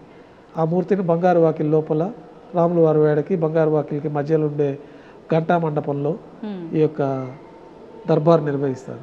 ఈ దర్బార్లో స్వామివారికి మనము మంత్రయుక్తంగా స్తోత్ర పాఠం చేయడము, తర్వాత ఆ రోజు తిథివార నక్షత్ర యోగ గణాలతో పంచాంగ శ్రవణం చెప్పడము, స్వామివారి ఆలయాల్లో, స్వామివారి ఆలయంలో నడిచే ఆలయాల్లో విశేష ఉత్సవాలు ఉంటే అవన్నీ కూడా స్వామివారికి తెలియపరచడము, ఆ రోజు భక్తులు సమర్పించిన కానుకలంతా కూడా స్వామివారికి విన్నవించుకోవడం, దాన్ని ఒక పుస్తకంలో మనం అక్కడ ఎంటర్ చేసుకోవడం కార్యక్రమాలు కూడా కొలువు అనే కార్యక్రమం నిర్వహించడం జరుగుతుంది. ఈ కొలువు పూర్తి అయిపోయిన తర్వాత ఈ కొలువులోనే స్వామివారికి నువ్వుల పొడి, బెల్లం పొడి కలిపిన మిశ్రమాన్ని, సొంటి కలిపి ఉంటుంది, ఒక ప్రత్యేకమైన మిశ్రమాన్ని స్వామివారికి నైవేద్యంగా సమర్పిస్తారు. ఎందుకని గురుగారు ఈ విశేషమైన ప్రసాదమే? అది స్వామివారికి తీపి తినిపించడం కార్యక్రమంలో భాగంగా ఈ కొలువులో స్వామివారికి ఆ ప్రసాదం నైవేద్యంగా సమర్పిస్తారు. తర్వాత స్వామివారికి ప్రీతిపాత్రమైన నవనీతాన్ని కూడా నైవేద్యంగా సమర్పించడం జరుగుతుంది. కర్పూర నీరాజనంతో ఈ కొలువు పూర్తి అయిపోతుంది. తర్వాత సహస్రనామార్చన ప్రారంభమవుతుంది. 1000 నామాలతోటి తులసి దళములతోటి స్వామివారి పాదపద్మాలకు అర్చన నిర్వహిస్తారు. అయితే దేవాలయాల్లో జరిగే ఈ పూజలు, ఈ కైంకర్యాలన్నీ కూడా ఈ రాజా రాష్ట్ర గ్రామ యాజమాన్యాలు ప్రపంచమంతా సుభిష్టంగా ఉండాలి, ప్రజలందరూ ఆయురారోగ్యాలు అష్టైశ్వర్యాలతో ఉండాలని చెప్పి ఈ యొక్క పూజా కార్యక్రమాలన్నీ నిర్వహించడం జరుగుతుంది. లోక కళ్యాణం కోసం మన అర్చకులు చేసే కార్యక్రమాలు. మాకు సొంతంగా ఏమన్నా మా కార్యక్రమాలు, మా యొక్క కోరికలు నెరవేరాలంటే మేము గృహంలో మా దేవతలు గృహదేవత అర్చనతోటి ఆ కోరికలు నెరవేరుతూ ఉంటాయి. దేవాలయంలో మేము చేసే పూజలంతా కూడా, అర్చకులు చేసే పూజలంతా లోకక్షేమం కోసము, భక్తుల క్షేమం కోసము జరుగుతూ ఉంటుంది. సొంతంగా ఏమి కోరుకోవటం, సొంతంగా మనకు స్వామివారి అనుగ్రహించి మనకి ఏం కావాలో స్వామివారి ప్రసాదిస్తారు. ఈ జీవితం ప్రసాదించింది కూడా స్వామివారు. ఇన్ని కోట్లాది మంది భక్తులకి మధ్య మాకు ప్రత్యేకంగా స్వామివారి పాదసేవ చేసుకొని ఆయనకి ఈ సేవ చేసుకున్న భాగ్యాన్ని కూడా స్వామివారు ప్రసాదించింది. కాబట్టి అది మేము కోరకుండానే స్వామివారు మాకు ఏం కావాలో అవన్నీ కూడా స్వామివారి ప్రసాదిస్తూ ఉంటారు. లోకక్షేమం కోసం దేవాలయంలో ఈ సహస్రనామార్చన, ఈ పూజలన్నీ పూర్తి అయిపోతాయి. తర్వాత ప్రాతకాల నైవేద్యంలో భాగంగా స్వామివారికి విశేషంగా అన్నప్రసాదాలన్నీ కూడా నైవేద్యంగా సమర్పించడం జరుగుతుంది. అన్నప్రసాదాల్లో కూడా మాతృప్రసాదం అని చెప్పి మొట్టమొదటిగా గర్భాలయం లోపలికి వచ్చే ప్రసాదం అదొకటే. ఎందుకంటే ఒకళ్ళు మాతాదేవి మొట్టమొదటిసారిగా తన చేతితోటి స్వామివారికి భూలోకంలో ఈ ప్రసాదాన్ని సమర్పించారు కాబట్టి మాతృప్రసాదం పెరుగన్నం. అంటే దాంట్లో తిరగమాత్ర లేకుండా, నెయ్యి పదార్థం ఏది కలవకుండా, నెయ్యి, నూనె ఈ పదార్థాలు కలవకుండా పాలు పెరుగుతోటి తయారు చేసిన మాతృప్రసాదాన్ని మొట్టమొదటి నైవేద్యంగా స్వామివారికి నైవేద్యంగా సమర్పిస్తారు. ఇది ముందు రోజే తయారు చేస్తారు లేదా ఆ రోజు తయారు చేస్తారు. అప్పటికప్పుడే తెల్లవారి ఉదయం మనం సుప్రభాత సేవలో ఆలయంలో ప్రవేశించిన తర్వాత ఈ పాచక కైంకర్య పనులు, అంటే పోట్లో ప్రసాదాలు తయారు చేసేవాళ్ళని పాచకులు అంటాము. వారు పాచకులు కూడా వాళ్ళు శుచి ఆలయానికి వచ్చి వాళ్ళ అనుష్ఠానాలన్నీ పూర్తయిన తర్వాత వాళ్ళు మంత్రయుక్తంగా ఈ యొక్క ఆలయంలో పొయ్యిలు ఏర్పాటు చేసుకొని దాంట్లో అన్నప్రసాదాలన్నీ తయారు చేయడము. అన్నప్రసాదాలన్నీ కూడా ఎవరి దృష్టి దాని మీద పడకుండా దానిపైన మూతలు పెట్టి పవిత్రంగా శ్రీవారి గర్భాలయంలోకి తీసుకురావడము. ఈ ఘటానాథం మధ్య ఈ ప్రసాదాలన్నీ స్వామివారికి నైవేద్యం సమర్పించిన తర్వాత అలా ఎన్ని రకాల ప్రసాదాలు నివేదన చేస్తారు గురుగారు? ప్రతిరోజు పొద్దున ఒక 4 రకాలు శుద్ధాన్నం వస్తుంది. శుద్ధాన్నం అత్యంత ప్రీతిపాత్రమైంది, అంటే ఒట్టి అన్నం. తర్వాత ఈ మాత్ర ప్రసాదము, కులశేఖరపడి బయట పొంగలి, మిరియాలతో తయారు చేసిన పొంగలి, పులిహోర, కదంబము, చక్కెర పొంగలి, ఈ ప్రసాదాలన్నీ కూడా స్వామివారికి నైవేద్యంగా వస్తాయి. పొంగలి అంటే కట్టె పొంగలి, దానికి కూడా ఏదో విశేషం ఉందని విన్నాము భక్తులకు, అంటే సంతానం కలగని వారికి. అది ఈ పొంగలి, అది ధ్వజ ఆరోహణ రోజు ప్రత్యేకంగా మనం ధ్వజస్తంభం పైన గరుపంతుల వారికి నివేదన చేస్తాము. అది గరుడు ప్రసాదంగా సంతానం లేని వారికి సంతానం కలుగుతుంది అనేది ఆ ప్రసాద స్వీకరణతో జరుగుతుంది. అది ఏ రోజు అన్నారు గురుగారు? అది బ్రహ్మోత్సవాల్లో ధ్వజ ఆరోహణం రోజు. ఓకే. నిత్యం మనకి ఆదివారం నాడు మళ్ళీ ప్రత్యేకంగా ఒక ప్రసాదాన్ని స్వామివారికి అమృత కలశం అనే ప్రసాదాన్ని నైవేద్యంగా సమర్పిస్తాము. ఆ ప్రసాదం దొరికితే కూడా సంతానం లేని వారికి సంతానం కలుగుతుంది తప్పకుండా. అది అమృత కలశం అని చెప్పి మిరియాలు, జీలకర్ర, తర్వాత నెయ్యి, మినుములు, బియ్యము వీటన్నిటిని దంచి ఒక ప్రత్యేకమైన అమృత కలశం, ఉడకపెట్టని ప్రసాదం అని, వీటన్నిటిని బెల్లం వేసి దంచి ఒక ప్రసాదం తయారు చేస్తారు. పొడిగా ఉంటుందా గురువుగారు? ముద్దగానే ఉంటుంది. అమృత కలశం అనేది పూర్వకాలం మంచి ప్రసాదంగా ఉండేది. తర్వాత ఆ స్థానంలో ఈ లడ్డు రావడం జరిగింది. ఈ లడ్డు కూడా మొదట బూందీగా స్వామివారికి నైవేద్యం పెట్టేవాళ్ళు. మొదట బూందీ కూడా లేదు, కలకండ నైవేద్యం పెట్టేవాళ్ళు. మొదట కలకండ నైవేద్యంగా సమర్పించేవారు. తర్వాత ఈ ఉత్తరాది భక్తులందరూ రావడము, ఈ మహంతుల పరిపాలనలో వాళ్ళు బూందీని ప్రసాదంగా ఏర్పాటు చేయడం జరిగింది. కాలక్రమేణా అది లడ్డూగా రూపాంతరం చెందింది. అది లడ్డు కూడా ప్రతినిత్యం కళ్యాణం జరుగుతుంది కాబట్టి కళ్యాణ అద్భుత గాత్రాయ కామితార్థ ప్రదాయని అని కళ్యాణం కోసమే స్వామివారు భూలోకానికి వచ్చారు, పద్మావతి దేవుని కళ్యాణం చేసుకున్నారు. కాబట్టి ఈ లడ్డూ ప్రసాదాన్ని కూడా మనం భక్తులందరికీ కూడా ఎక్కువ కాలం నిల్వ ఉండే ప్రసాదంగా ఈ ప్రసాదాన్ని వాళ్ళు తీసుకెళ్ళచ్చు. గతంలో ఇది ఉండేది మనకి బూందీ ప్రసాదం. ఇప్పుడు ఈ లడ్డూ ప్రసాదాన్ని అత్యంత ప్రీతిపాత్రమైన ప్రసాదంగా తిరుమల క్షేత్రాన్ని దర్శించిన భక్తులు వారి వారి గ్రామాలకు తీసుకెళ్ళి వారి బంధుమిత్రులకు అందరికీ కూడా ఈ ప్రసాదాన్ని ఇచ్చి వారందరికీ కూడా స్వామివారి అనుగ్రహం వచ్చే విధంగా కోరుకుంటూ ఉంటారు. చాలా మంది భక్తుల విశ్వాసం ఏంటి అంటే, స్వామి మమ్మల్ని ఇంకా పిలుచుకోలేదు, మేము ఆయన దర్శనానికి వెళ్ళలేదు, అయినా ఆయన ప్రసాదం మా వరకు వచ్చిందంటే ఆయన చల్లని చూపు మా పైన ఉంది అని భావిస్తారు. అంతే కదా, స్వామివారి దగ్గర నుంచి పిలుపు వచ్చినట్టే. ఈ లడ్డూ ప్రసాదం తీసుకున్న తర్వాత స్వామివారికి వారికి ఒక సమయం కేటాయించి దర్శనాన్ని కూడా అనుగ్రహిస్తారు. వాళ్ళు రావడానికి అన్ని ఇబ్బందులు లేకుండా బయలుదేరి వచ్చి స్వామివారి దర్శనం చేసుకుంటారు. అంటే స్వామివారికి కావాలంటే బంగారం, వెండి పాత్రల్లో నివేదన చేయొచ్చు, కానీ కుండ అంటే మట్టి పాత్రలో స్వామికి నివేదన చేస్తారు అని చెప్పి విన్నాను. అది అంటే ప్రతినిత్యమా, విశేషంగా ఏదైనా రోజా గురువుగారు? అది గతంలో చేసేవారు.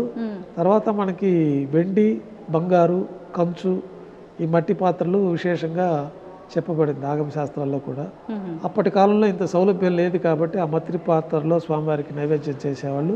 ప్రసాదాలు కూడా ఆ మట్టి పాత్రలోనే తయారు చేసేవారు అనేది మనకి పెద్దలు చెప్పేవారు. తర్వాత కాలంలో మనకి వెండి పాత్రలు, కంచు పాత్రలు అంతా కూడా తయారవుతున్నాయి కాబట్టి ఇప్పుడు శ్రేష్టంగా వెండి పాత్రలో స్వామివారికి నైవేద్యాలు వస్తాయి. కులశేఖరపడి బయట వచ్చే ప్రసాదాలన్నీ కంచు పాత్రలో వస్తాయి. అత్యంత ముఖ్యమైన ప్రసాదం ఈ మాత్ర ప్రసాదం కాబట్టి ఈ మాత్ర ప్రసాదం వెండి గంగాళంలోనే తీసుకొని వస్తూ ఉంటారు. ఓహో, అంటే ఒక్కొక్క ప్రసాదం ఒక్కొక్క రకమైన పాత్రలో విశేషంగా నివేదన చేస్తూ ఉంటారు. ఈ ప్రసాదాలన్నీ ప్రాతకాల నైవేద్యంగా అయిపోతాయి. తర్వాత భక్తుల దర్శనం యథావిధిగా కొనసాగుతుంది. కొద్ది విరామం తర్వాత మాధ్యాహ్నిక ఆరాధనలు ఉంటాయి. ఈ మాధ్యాహ్నిక ఆరాధనలో స్వామివారికి విశేషంగా అష్టోత్తర శతనామాలతో అర్చన జరుగుతుంది. నైవేద్యంగా కూడా అన్న ప్రసాదాలు నైవేద్యంగా సమర్పించడం, తర్వాత భక్తులు సర్వదర్శనానికి వదులుతారు. ఈ లోపల ఉత్సవాలు లోపల ఉంటారు. వారికి ఉత్సవాలన్నీ భక్తులకి కామ్యోత్సవాలుగా కొన్ని ఉత్సవాలు జరుగుతూ ఉంటాయి. ఈ కామ్యోత్సవాలన్నీ ఉత్సవమూర్తులకే జరుగుతుంది. ఈ ఉత్సవమూర్తులు శ్రీదేవి, భూదేవి సమేతంగా శ్రీ మలయప్ప స్వామివారు. మలయప్ప కోణంలో స్వామివారు కనపడి ఈ యొక్క విగ్రహాలు లభ్యమైనవి కాబట్టి మలయప్ప స్వామి అని పేరు వచ్చింది. ఎవరికి గురువు గారు? ఉత్సవమూర్తులు. ఉత్సవమూర్తికి అంటే ఒక రకంగా స్వామివారికి, స్వామివారి స్వరూపం. 5 రూపాలలో స్వామివారికి ఆరాధన చేస్తే విశేషంగా ఉంటుందని చెప్పి మనకి ఆగమ శాస్త్రాల్లో చెప్పబడింది.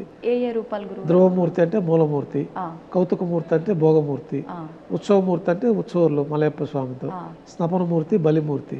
స్నపనమూర్తి అంటే మనకు దర్బార్ శ్రీనివాసమూర్తి, తర్వాత బలిమూర్తిగా మనకి ఉగ్ర శ్రీనివాసమూర్తిగా ఉన్నారు.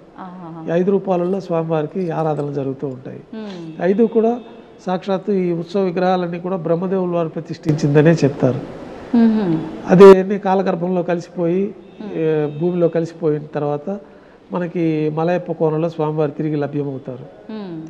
అందువల్ల ఆ ఉత్సవమూర్తులు తీసుకొచ్చి మనం ఉత్సవమూర్తులుగా వారికి అన్ని ఉత్సవాలు, నిత్యోత్సవాలు, పక్షోత్సవాలు, మాసోత్సవాలు, సంవత్సరోత్సవాలు, బ్రహ్మోత్సవాలు అన్నీ కూడా స్వామివారికే జరుగుతుంది.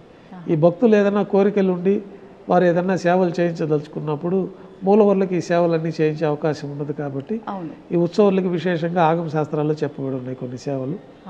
ఆ సేవలన్నింటినీ కూడా మనం శ్రీవారాలయంలో ఏర్పాటు చేయడం పెద్దవాళ్ళ కాలం నుంచి జరిగింది. మొట్టమొదటిగా కళ్యాణోత్సవాన్ని ఏర్పాటు చేశారు.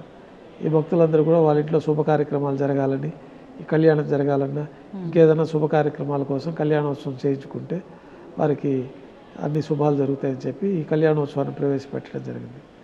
ఉభయ దేవాలతో ఈ మాధ్యానికి నివేదన పూర్తి అయిన తర్వాత మలయప్ప స్వామివారు కళ్యాణ మండపానికి వేంచేస్తారు. అక్కడ స్వామివారికి అంగరంగ వైభవంగా అగ్ని ప్రతిష్టతో కూడి విశేషంగా వైదికంగా ఈ కళ్యాణోత్సవాన్ని భక్తుల కోసం నిర్వహించడం జరుగుతుంది. నిత్యము జరుగుతుందా గురుగారు? నిత్య కళ్యాణం. స్వామివారికి గతంలో ఎక్కువ మంది భక్తులు లేరు. ఇప్పుడు ఈ కామ్యోత్సవాల కింద భక్తులు ఆ యొక్క కోరిక కోరుకొని ఆ యొక్క కోరికతోటి వచ్చి ఆ డబ్బులు కట్టిన వారికే కళ్యాణోత్సవం జరిగేది. తర్వాత కాలంలో ఇప్పుడు ప్రతినిత్యం భక్తులు లక్షలాది మంది వస్తున్నారు. దీంట్లో వేలాది మంది కళ్యాణోత్సవం స్వామివారికి టికెట్లు తీసుకొని కామ్యోత్సవాలుగా ఈ కళ్యాణోత్సవాలు చేయించుకుంటూ ఉంటారు. ఈ కళ్యాణోత్సవాలన్నీ కూడా మనకి సంపంగి ప్రాకారంలో కళ్యాణ మండపంలో జరుగుతుంది. ఈ కళ్యాణోత్సవంలో కూడా వైదికంగా స్వామివారికి విశేష ఉత్సవంగా ఆగమ శాస్త్రాల్లో చెప్పబడినట్లు పుణ్యావచనం జరుగుతుంది. ఆ స్థలం అంతా శుద్ధి, స్వామివారికి వాడే ద్రవ్యాలంతా శుద్ధి కోసం ఆ పుణ్యావచనం అనే కార్యక్రమం. తర్వాత అంకురార్పణ అని ప్రతి ఉత్సవానికి శుభసూచకంగా అంకురార్పణ కార్యక్రమం కూడా జరుగుతుంది. రక్షాబంధన కార్యక్రమం జరుగుతుంది. తర్వాత అగ్నిముఖంగా దేవతలందరినీ ఆహ్వానించి అగ్ని ప్రతిష్ఠ అనే కార్యక్రమం జరుగుతుంది.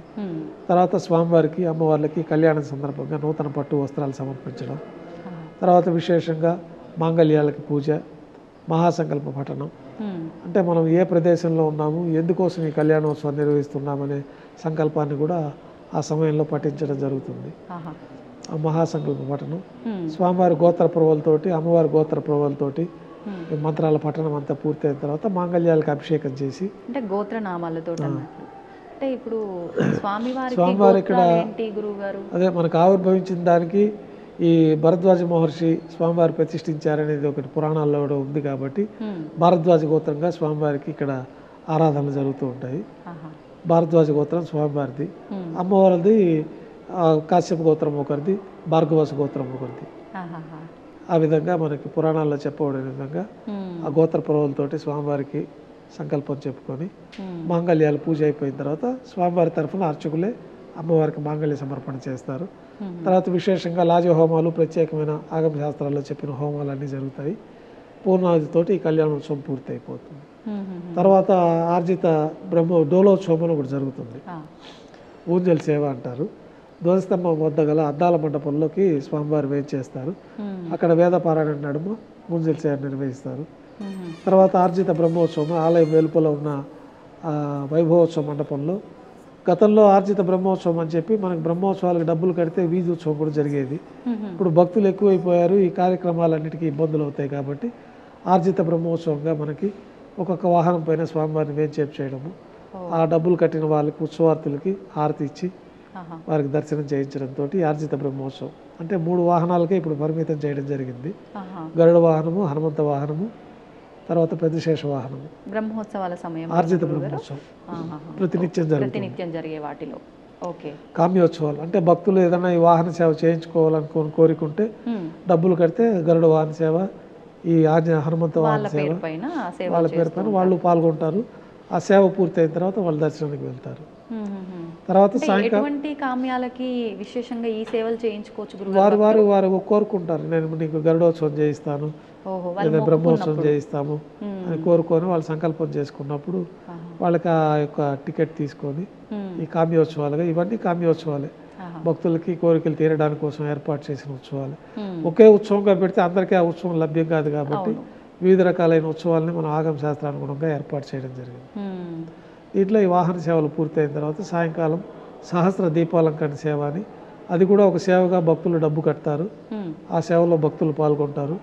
స్వామివారికి వేదంతో చేయడము, నాదంతో అంటే మంగళవాద్యాలు, వేదం నాదం గానం అంటే స్వామివారి కీర్తనలతోటి ఒక సేవగా ఈ సహస్ర దీపాలంకరణ సేవ సాయం సంధ్య వేళల్లో ఆలయం వెలుపల వైభవంగా జరుగుతుంది. అది పూర్తి అయిపోయిన తర్వాత తిరువీధులు ఉత్సవం చేసుకొని భక్తులు అనుగ్రహిస్తారు. తర్వాత ఆలయంలోకి వేంచేసిన తర్వాత రాత్రి తోమాల సేవ, ఉదయం స్వామివారికి వేసిన పుష్పాలన్నీ తీసేయడము, గర్భాలయం అంతా శుద్ధి చేసుకోవడం, తిరిగి సాయంకాలం స్వామివారికి ఉపచారాలు సమర్పించడం. అంటే ఏ రోజు వేసిన అవన్నీ పొద్దున తీసింది సాయంత్రం తీసేస్తారు. సాయంత్రం వేసిన పుష్పాలు రాత్రి ఏకాంత సేవకు అన్ని మళ్ళీ తీసేస్తారు. సాయంకాలం ఆరాధన పూర్తయిన తర్వాత స్వామివారికి పుష్పాలంకరణ, సాయంత్రం అర్చన, రాత్రి నైవేద్యం. రాత్రి నైవేద్యంలో మామూలుగా స్వామివారికి దోశ అనే ఒక ప్రత్యేకమైన నైవేద్యంగా కూడా సమర్పించడం జరుగుతుంది. ఏం నైవేద్యం? దోశ. దోశ, పెద్ద దోశ, బాగా నెయ్యితో తయారు చేసిన దోశ. అనాది నుంచి రాత్రి నైవేద్యంలో దోశ ముఖ్యంగా స్వామివారికి గర్భాలయం లోపల అల్పాహారం లాగా అది నైవేద్యంగా వస్తుంది. తర్వాత మిరియాలతో చేసిన పొంగల్ కూడా నైవేద్యంగా మొలహోర అంటారు. ఆ మొలహోర ప్రసాదం కూడా లోపలే వస్తుంది. మొలహోర అంటే మిరియాలు బాగా పౌడర్ చేసి మిరియాలు, నెయ్యి, అన్నము కలిపిన ప్రసాదమే మొలహోర అంటారు. అది కట్టు పొంగల్ అంటే మిరియాలు అట్లాగే ఉంటాయి, జీలకర్ర అవన్నీ ఉంటాయి. ఈ మొలహోర అనే ప్రసాదంలోది నెయ్యి, మిరియాల పొడి, అన్నము, శుద్ధాన్నం, వీటినన్నింటినీ కలిపితే మొలహోర ప్రసాదం తయారవుతుంది. ఆ మొలహోర దోశ విశేషంగా నైవేద్యం. తర్వాత పులిహోర, కదంబము, దద్దోజనము ఇవన్నీ కూడా రాత్రి నైవేద్యంలో పెడతారు. తర్వాత తిరువీస నైవేద్యం అని చెప్పి అర్ధరాత్రి నైవేద్యం అని చెప్పి బెల్లం పొంగలి అర్ధరాత్రి నైవేద్యముగా అది ఒక తిరువీస నైవేద్యం అని అదొకటి పెడతాము. చివరిగా ఇంకా ఏకాంత సేవలో స్వామివారికి బాగా దారోష్ణమైన గోక్షీర నైవేద్యంగా పెట్టడం. ఈ రాత్రి చేసిన తోమాల సేవలో సమర్పించిన పుష్పమాలికలన్నింటినీ కూడా తీసేసి గర్భాలయం శుద్ధి చేసుకొని బ్రహ్మదేవులు వారు వచ్చి ఇక్కడ ఆరాధన చేస్తారని మనం గతంలో చెప్పుకున్నాము. ఆ బ్రహ్మదేవులు ఆరాధన కోసమని ఆ బంగారు పంచపాత్రలు ఉంటాయి. దాంట్లో ఒక పవిత్రమైన బంగారు బిందెలోని తీర్థాన్ని మంత్రయుక్తంగా ఆ యొక్క పాత్రలోకి మనం వేయడము. తర్వాత ఏకాంత సేవలో భాగంగా కౌతుకమూర్తి అంటే భోగ శ్రీనివాసమూర్తి వారికి బంగారు పట్టు పాన్పు పైన పౌళింపు సేవలో భాగంగా పడుకోబెట్టడము. అన్నమయ్య కీర్తనలు, తరిగొండ వెంగమాంబ వంశస్థులు, మన అర్చకులు అందరూ చేరి స్వామివారికి వైభవంగా ఈ ఏకాంత సేవ నిర్వహించడం. తర్వాత కర్పూర నీరాజనంతో స్వామివారి కైంకర్యాలన్నీ ఆ రోజు కైంకర్యాలు పూర్తి అవుతాయి. ఏ సమయం అవుతుంది గురుగారు ఇప్పటి వరకు? 12 తర్వాత ఏకాంత సేవ. 12 తర్వాత. అయితే నేను ఈ ఏకాంత సేవ తర్వాత స్వామి ఇంకా నిద్రిస్తారు, నిద్రించే ముందు పద్మావతి అమ్మవారి దగ్గరికి కాసేపు అలా వెళ్ళొస్తారు అని చెప్పి ఏదో విన్నాను, అది వాస్తవం మా గురుగారు? అదైతే మనకి ఎక్కడ అట్లా లేదు, ఇక్కడ స్థల పురాణంలో అట్లా లేదు. స్వామివారి దగ్గరికే దేవతామూర్తులు అందరూ వచ్చి బ్రహ్మదేవులతో సహా దేవతలందరూ వచ్చి దర్శించుకుంటారు. అదృశ్య రూపంలో ఈ కొండపైన అంతా ఎందుకు అంత దివ్యమైన శక్తి ఉంది తిరుమల క్షేత్రంలో అంటే ఋషులందరూ కూడా చెట్ల రూపంలో, పక్షుల రూపంలో దివ్యమైన అదృశ్య శక్తిలో స్వామివారిని దర్శించుకుంటూనే ఉంటారు అని నిత్యం. ఎందుకంటే వైకుంఠం ఇదే కాబట్టి. మామూలుగా మనకి పురాణాలు పంచాంగం ప్రకారం దేవతలకు 6 మాసం పగలు, 6 మాసం రాత్రి. దక్షిణాయన పుణ్యకాలం అంతా దేవతలు నిద్రించే కాలం. ఉత్తరాయణ పుణ్యకాలం అంటే మనకి దేవతలంతా మేల్కొనే సమయం. అది 6 నెలలు మేల్కొంటారు, 6 నెలలు పడుకుంటారు దేవతామూర్తులు. అందరూ దేవతలు అలానే. అందరూ. కానీ మనం ఎక్కువ విష్ణుమూర్తి ఒక్కరే యోగ నిద్రలో మేల్కొంటారు. అందరు దేవతలకి అదే స్వరూపం, అదే విధానమే. మనకి దక్షిణాయనంలో స్వామివారు పడుకుంటారు. కౌశిక ద్వాదశి అని మొన్న ఈ మధ్య జరిగింది కార్తీక మాసంలో. ఆ ద్వాదశి రోజున స్వామివారు మేల్కొంటారు. ఉత్తాన ఏకాదశి అని వస్తుంది. ఆ ఉత్తాన ఏకాదశి కార్తీక మాసంలో వస్తుంది. శయన ఏకాదశి అనేది మనకి ఆగస్టులో వస్తుంది. పడుకుంటారు. ఈ ఉత్తాన ఏకాదశి అనేది ఇక్కడ ప్రారంభమవుతుంది. ఇప్పుడు ఉత్తర ద్వార దర్శనము అని కూడా డిసెంబర్ 30 నుంచి ఉత్తాన ఏకాదశి రోజున స్వామివారు మేల్కొంటారు వైకుంఠంలో. తర్వాత వారికి ఉపచారాలన్నీ చేసి ఈ ధనుర్మాసంలో వచ్చే వైకుంఠ ఏకాదశి పర్వదినం అంటాం కదా, ఆ రోజున స్వామివారికి దర్శనం ఇస్తారు. ముక్కోటి దేవతలు వచ్చి వైకుంఠంలో దర్శనం చేసుకుంటారు. మనకి ముక్కోటి దేవతలు ఇక్కడ మన స్వామివారి ఇప్పుడు ఇక్కడే ఉన్నారు కాబట్టి ఆ రోజు ముక్కోటి దేవతలు ఈ తిరుమల కొండలో స్వామివారిని దర్శనం చేసుకుంటారు. మిగతా సమయాల్లో వారి వారి విధుల్లో వాళ్ళు ఉంటారు. ఒక్కొక్క ప్రత్యేకమైన సమయాల్లో వచ్చి స్వామివారిని దర్శించుకుంటూ ఉంటారు. ఖచ్చితంగా రోజులో ఒకసారి విశేష ఇక్కడ రావటం అనేది జరుగుతుంది. దేవతామూర్తులందరూ కూడా బ్రహ్మదేవులు వారు వచ్చి ఆరాధన చేస్తారు. దేవతలకి, విష్ణుమూర్తికి ప్రత్యేకమైన సేవాగణం అంతా కూడా ఆయన దర్శనం చేసుకొని వెళ్తూ ఉంటారు ప్రతిరోజు. విశేష పర్వదినాల రోజున ముక్కోటి దేవతలు వచ్చి వైకుంఠ ఏకాదశి రోజున, వైకుంఠం ఇప్పుడు ఇక్కడే ఉంది కాబట్టి భూలోకంలో మన తిరుమల క్షేత్రమే వైకుంఠం కాబట్టి ఇక్కడ వచ్చి స్వామిని దర్శించుకుంటారు. అందుకే మనకి లక్షలాది మంది భక్తులు ఈ వైకుంఠ ఏకాదశి రోజు స్వామివారిని దర్శించుకోవడం అనేది జరుగుతుంది.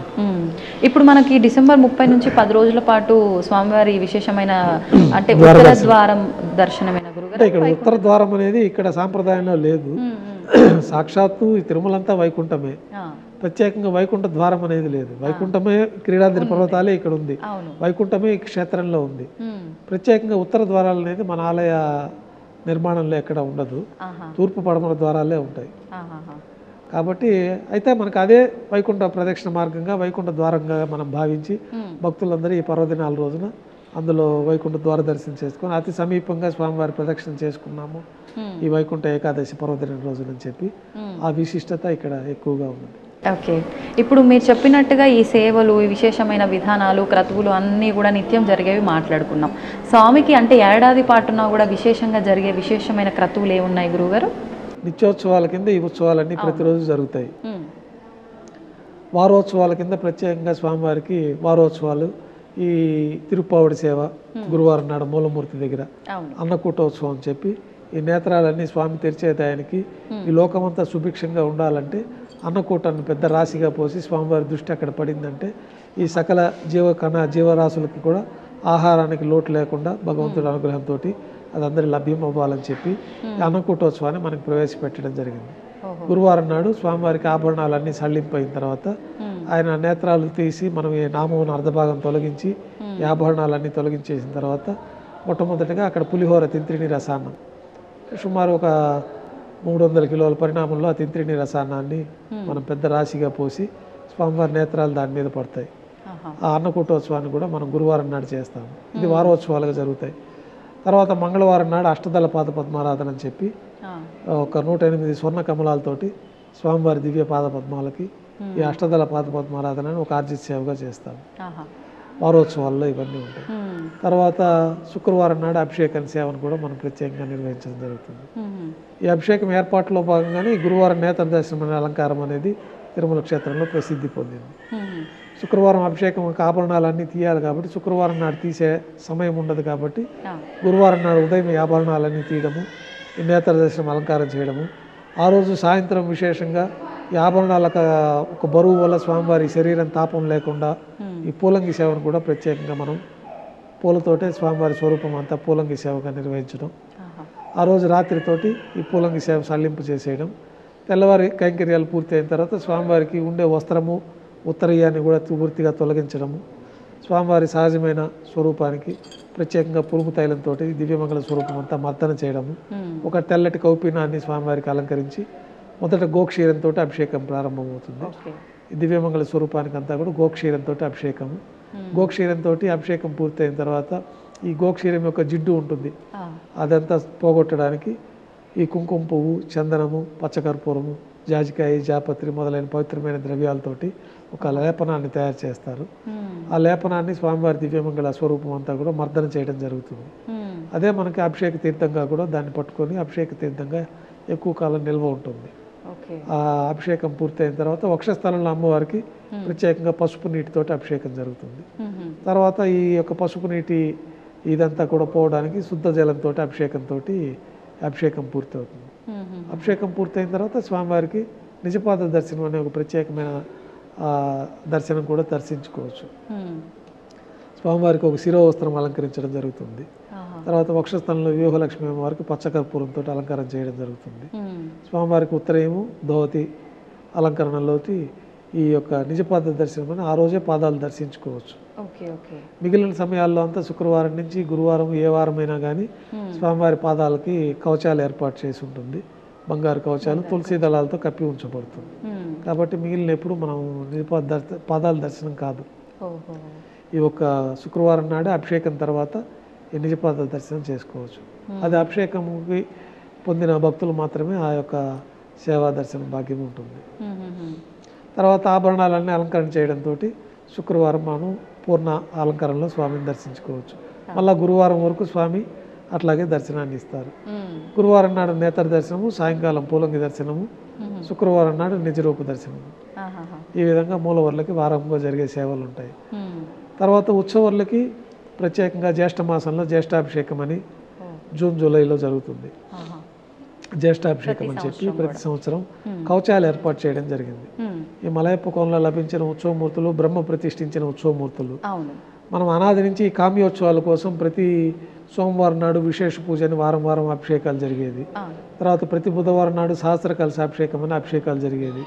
ప్రతిరోజు గతంలో వసంతోత్సవం అని చెప్పి ఈ ఆర్జిత బ్రహ్మోత్సవం పూర్తి అయిన తర్వాత భక్తుల కామ్యోత్సవంగా వసంతోత్సవం అని చెప్పి స్వామివారికి అభిషేకం జరిగేది. దాదాపు 450-500 అభిషేకాలు జరుగుతూ ఉండేది సంవత్సరంలో ఉత్సవమూర్తులకి. అది భక్తుల కామ్యోత్సవం కోసం అని ఏర్పాటు చేసింది. అది ఒకప్పుడు అంటే ఒక 2000 సంవత్సరానికి ముందు వరకు.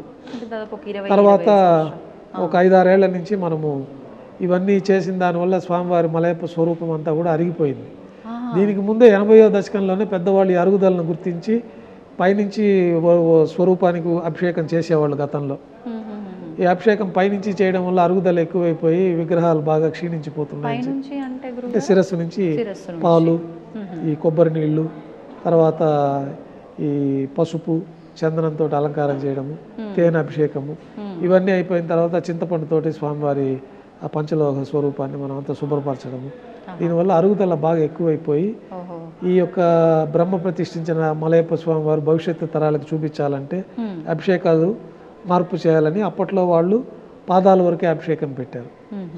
ఆ పాదాల వరకే అభిషేకం పెట్టి ఈ స్వామివారి స్వరూపాన్ని ప్రతిరోజు మనం వేంచేపు చేసుకొని ఒక చోట నుంచి ఒక చోటికి ఉత్సవాలకు తీసుకెళ్లడము. దీంట్లో ఏమన్నా ఆ స్వరూపానికి భిన్నమయ్యే అవకాశాలు ఉంటాయి కాబట్టి దానికని ఒక కవచాలు ఏర్పాటు చేశారు. ఉత్సవాలకు పూర్తిగా ఉభయ దేవాలతో అమ్మవార్లకి స్వామివారికి ముందు వెనక ఒక బంగారు కవచాన్ని ఏర్పాటు చేసి ఈ పాదాలకు మట్టుగా అభిషేకం చేసేవాళ్ళు. తర్వాత ఆ పాదాల అభిషేకం చేయడం వల్ల కూడా పద్మపీఠం అంతా కూడా అరిగిపోయి పాదాలంతా కూడా జీర్ణమైపోయి కింద వరకే బాగా అరుగుదల ఎక్కువ కనపడతా ఉంది. దానిపైన ఈ అభిషేకాలు ఆపేస్తే మంచిదని చెప్పి ఈ అభిషేకాలన్నీ తీసి సంవత్సరోత్సవాలుగా ఒకసారి ప్రవేశపెట్టిన ఉత్సవాన్ని ఆపకూడదు కాబట్టి ఈ విశేష పూజ అనేది మాఘమాసంలో మాఘశుద్ధ పంచమికి విశేష పూజ. ఆ విశేష పూజ సంవత్సరానికి జరుగుతుంది. తర్వాత సహస్ర కలశాభిషేకము సంవత్సరంలో ఒకరోజు భోగ శ్రీనివాసమూర్తిని ప్రతిష్ఠించిన పర్వదినం రోజున ఈ భోగమూర్తికి సహస్ర కలశాభిషేకం జరుగుతుంది. అది ప్రతి బుధవారం జరిగేది ఈ యొక్క ఆర్జిత సేవలుగా. అయితే స్వామివారి రక్షణార్థమై దీన్ని తగ్గించి ఈ విధంగా దాన్ని సంవత్సరోత్సవాలుగా మార్పు చేయడం జరిగింది 2000 సంవత్సరం నుంచి. ఆ ప్రకారం ఇప్పుడు జరుగుతూ ఉంటుంది. జూలైలో జ్యేష్ఠాభిషేకం సందర్భంగా ఈ కవచాలన్నీ కూడా రిపేర్ చేసి ఒరిజినల్గా స్వరూపానికి అభిషేకం చేయడం 3 రోజుల పాటు. తర్వాత విశేషంగా ఈ కవచాలకు హోమాలు మంత్రయుక్తంగా శుద్ధి అయిపోయిన తర్వాత ఆ కవచాల సమర్పణ జరుగుతుంది 3వ రోజు. విశేషంగా అంటే సంవత్సరంలో ఆ 3 రోజుల పాటు ప్రకారంగా గురుగారు జ్యేష్ఠ మాసంలో పౌర్ణమికి పూర్తయ్యే విధంగా జ్యేష్ఠ పౌర్ణమికి పూర్తయ్యే విధంగా 3 రోజుల పాటు ఈ జ్యేష్ఠాభిషేక మహోత్సవం. ఈ కవచాలన్నీ తీసేసి మలయప్ప స్వామి సహజ స్వరూపానికి అభిషేకం చేయడము. మొదటి రోజు రత్నాల కవచాలు పెట్టి ఊరేగింపు ఉత్సవం చేయడం జ్యేష్ఠాభిషేకంలో. 2వ రోజు ముత్యాల కవచాల స్వామివారికి అలంకరించి ఊరేగింపు చేయడము. 3వ రోజున ఈ మంత్రయుక్తంగా ఈ జ్యేష్ఠాభిషేకంగా స్వర్ణ కవచాలన్నీ తిరిగి సమర్పణ జరుగుతుంది. ఆ రోజు నుంచి ఇంకా మళ్ళా మరుసటి సంవత్సరం జ్యేష్ఠ మాసం వరకు స్వామివారి స్వర్ణ కవచాలతోటే ఉంటారు. అది జ్యేష్ఠ మాసంలో జరుగుతుంది. తర్వాత మే నెలలో పద్మావతి పండినోత్సవాలు అని చెప్పి వైశాఖ మాసంలో స్వామివారికి జరిగింది కళ్యాణం కాబట్టి ఈ గాంధర్వ వివాహం చేసుకున్నట్టుగా ఆ పరిణయ ఘట్టాలన్నీ కూడా స్ఫురించే విధంగా మనం లౌకికంగా ఒక పద్మావతి పరిణయ మహోత్సవం అని చెప్పి నారాయణగిరి ఉద్యానవనంలో 3 రోజుల పాటు విశేషంగా జరుగుతుంది.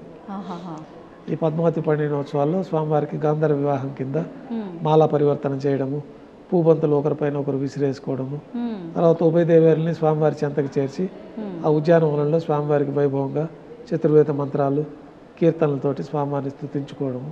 గాంధార వివాహం అంటే ఏంటి గురుగారు? అంటే పద్మావతి పండినము స్వామివారు ఈ మొట్టమొదటిగా నారాయణగిరి ఉద్యానవనంలో చూసినట్టు ఆ యొక్క ప్రతీకగా మనం ఆ ఉత్సవాలను 3 రోజుల పాటు వైభవంగా మొదటి రోజు ఏనుగు వాహనం పైన అక్కడికి చేరుకుంటారు. 2వ రోజు గరుడ వాహనం పైన చేరుకుంటారు. 3వ రోజు అందరూ చేరి పల్లకీలో తిరిగి వస్తారు ఆ ఉద్యానవనం నుంచి. ఇట్లా ఆ ఉత్సవాన్ని కూడా ఏర్పాటు చేయడం జరిగింది. ఇవన్నీ సంవత్సరోత్సవాల్లో భాగంగా ఈ ఉత్సవాలు జరుగుతాయి. పద్మావతి పండిన తర్వాత ఈ వేసవి కాలంలో స్వామివారికి తెప్పోత్సవాలు 3 రోజుల పాటు వైభవంగా నిర్వహిస్తారు. ఈ తెప్పోత్సవాల్లో కూడా మనకి గర్భాలయంలో ప్రతిరోజు 3 యుగమూర్తులకి ఆరాధన జరుగుతూ ఉంటుంది. ఈ పంచబేరాలు ధ్రువ కౌతుక ఉత్సవ బలి స్నపన బేరాలు మూలమూర్తి కౌతుకమూర్తి భోగ శ్రీనివాసమూర్తి మలయప్ప స్వామివారు ఉభయ దేవేలతో ఉగ్ర శ్రీనివాసమూర్తి. సంవత్సరంలో ఒకరోజు కౌశిక ద్వాదశి సూర్యోదయ పూర్వం 4 తిరువీధుల ఉత్సవం జరుగుతుంది.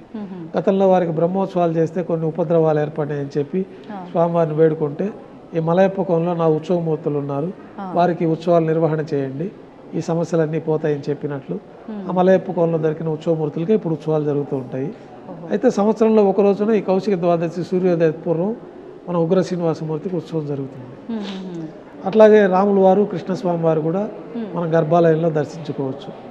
ప్రతి రోహిణి నక్షత్రం రోజున కృష్ణస్వామికి ఉత్సవం జరుగుతుంది. రాముల వారికి త్రేతాయుగమూర్తి రాముల వారు కాబట్టి రాముల వారు కూడా పునర్వసు నక్షత్రం రోజున ఉత్సవము. ప్రత్యేకంగా ఈ హనుమ జయంతి, శ్రీరామనవమి పర్వదినాలలో రాముల వారికి విశేషంగా తిరువీధి ఉత్సవము, ఈ ఉత్సవాలన్నీ కూడా జరుగుతూ ఉంటాయి. కృష్ణస్వామి వారికి రోహిణి నక్షత్రం రోజులు, తర్వాత గోకులాష్టమికి, ఈ ప్రత్యేకమైన పర్వదినాలు అట్లాంటప్పుడు స్వామివారికి కృష్ణస్వామికి విశేషంగా ఉత్సవాలు అభిషేకాలు కూడా నిర్వహిస్తూ ఉంటారు. శ్రావణాల పౌర్ణమి ఆ రోజున కృష్ణస్వామి వారు ఊరేగింపుగా వరాజస్వామి పుష్కరిణికి వస్తారు. అక్కడ యజ్ఞోపవితం జంధ్యాల పండుగలో యజ్ఞోపవితం కృష్ణస్వామి వారికి సమర్పించడం, ఇట్లాంటి ఉత్సవాలన్నీ కూడా కృష్ణస్వామి వారికి ద్వాపరయుగమూర్తి త్రేతాయుగమూర్తి రాముల వారికి కూడా ఉత్సవాలు జరుగుతాయి. ఈ తెప్పోత్సవాల్లో కూడా మొదటి రోజున రాముల వారికి ఉత్సవం జరుగుతుంది తెప్పలు, రెండో రోజున తెప్పల్లో కృష్ణస్వామి వారు వేంచేస్తారు, మూడో రోజు, నాలుగో రోజు, ఐదో రోజు మలయప్ప స్వామి వారికి తెప్పోత్సవాలు జరుగుతాయి. అనంతరం ప్రతి ఏటా పవిత్రోత్సవాలని ఆగమోక్తంగా ఈ ఉత్సవాలు జరుగుతాయి. మనకు తెలిసి తెలియక జరిగే దోషాలన్నీ భక్తుల వల్ల కానీ అర్చకుల వల్ల కానీ, రోజు జరిగే ద్రవ్యాలలో లోపాలు ఉన్నా కానీ, ద్రవ్యాలలో తెలిసి తెలియక జరిగే లోపాలన్నీ పోవడానికి, సమస్తమైన దోషాలు జరిగే దోషాలన్నీ భక్తుల వల్ల కానీ మన వల్ల కానీ, ద్రవ్య రూపంలో కానీ వస్తువు రూపంలో కానీ ఎక్కువైనా తక్కువైనా ఈ యొక్క ఎక్కువ తక్కువ ఆ కాలంలో జరిగిన వాటికి కూడా పర్యవసానంగా ఈ పవిత్రోత్సవాలు అనేది సంవత్సరానికి ఒకసారి చేస్తే ఈ దోషాలన్నీ పోతాయని చెప్పి ఆగమ శాస్త్రాల్లో చెప్పబడింది. ఆ ప్రకారంగా 3 రోజుల పాటు శ్రావణ మాసంలో ఈ పవిత్రోత్సవాలు అత్యంత వైభవంగా నిర్వహిస్తారు. ఈ పవిత్రోత్సవాల సందర్భంగా సంవత్సరంలో జరిగిన సమస్త దోషాలు తొలగిపోతాయి. పవిత్రోత్సవాల అనంతరం బ్రహ్మోత్సవాలు నిర్వహిస్తారు. ఈ బ్రహ్మోత్సవాలు స్వామివారి తిరుమల క్షేత్రంలో ఆవిర్భవించింది కన్యామాసం శ్రవణ నక్షత్రం. దానికోసమని అది అవబృధోత్సవంగా నిర్ణయించి ఆ రోజు మంగళ స్నానాలు అవబృధోత్సవం అంటారు. అంటే ఆ రోజు స్వామివారికి చక్రస్నాన మహోత్సవం ఇక్కడ జరుగుతుంది. దానికి ముందు 8 రోజుల నుంచి కూడా స్వామివారికి వైభవంగా ధ్వజ ఆరోహణ కార్యక్రమంతో ప్రారంభమవుతుంది. 9 రోజుల పాటు ఉత్సవాల్లో అత్యంత వైభవంగా జరిగే బ్రహ్మోత్సవాలు ప్రారంభించబడతాయి. ఈ 9 రోజుల పాటు జరిగే ఉత్సవాల్లో మొట్టమొదటి రోజున అంకురార్పణ అని చెప్పి బ్రహ్మోత్సవాలు 9వ రోజుకు ముందు ఈ అంకురార్పణని సేనాధిపతి వారి ఉత్సవము, ఈ లోకమంతా సుభిక్షంగా ఉండాలని చెప్పి, బాగా పాడి పంటలు సమృద్ధిగా ఉండాలని చెప్పి ఈ నవధాన్యాలకు విశేషంగా ఆరాధన చేసి అంకురార్పణ కార్యక్రమం. తర్వాత ధ్వజ ఆరోహణం, ఆ రోజు అనంత గరుడు విశ్వక్సేనులకు అందరికీ కూడా ప్రత్యేకమైన ఆరాధన చేయడము, స్వామివారికి బ్రహ్మోత్సవాల్లో భాగంగా విశేషంగా ఆభరణాలు అలంకరణ చేయడము, తర్వాత గరుడు పటానికి ప్రతిష్ఠ చేయడము, ఆ గరుపంతుని 4 తిరువీధుల్లో ఉత్సవం చేసుకొని ఈ సుముహూర్తంలో ధ్వజ ఆరోహణ కార్యక్రమంలో ఈ గరుడు పటాన్ని మనం ధ్వజస్తంభం పైకి పంపిస్తాం. ఈ 9 రోజుల పాటు దేవతలందరినీ రిసీవ్ చేసుకోవడం, వారికి అందరికీ తగిన ఉచితమైన స్థానాలు కల్పించడము, గరుపమంతుల వారిని ధ్వజస్తంభం పై నుంచి దేవతలందరికీ కూడా ఆహ్వానించడం జరుగుతుంది. ఈ ప్రత్యేకమైన మంత్రాలతోటి ఈ కార్యక్రమం అంతా ధ్వజారోహణంగా జరుగుతుంది. తర్వాత ఆ రోజే మనకి విశేషంగా జరిగే ఉత్సవాలు కాబట్టి ప్రభుత్వం తరఫున కూడా పట్టు వస్త్రాలను స్వామివారికి సమర్పించడం, ఆ రోజు నుంచి వాహన సేవలు ప్రారంభమవుతాయి.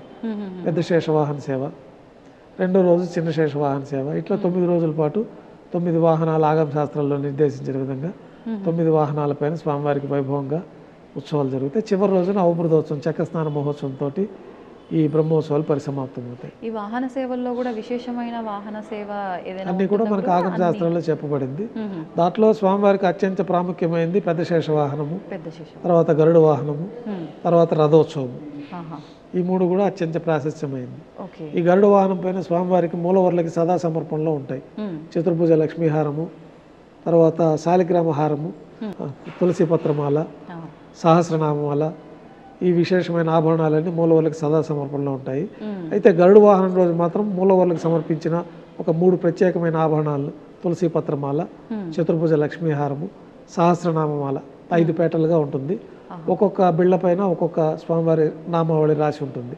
అట్లా 1000 నామాలతోటి 5 వరుసలతోటి ఆ సహస్రనామాల ఉంటుంది. ఆ మూలవర్ల ఆభరణాలన్నీ కూడా గరుడు వాహనం రోజున స్వామివారికి తీసుకొచ్చి సమర్పించడం జరుగుతుంది. అందుకే లక్షలాది మంది గరుడు వాహనం రోజున భక్తులు తిరుమలకు చేరుకుంటారు.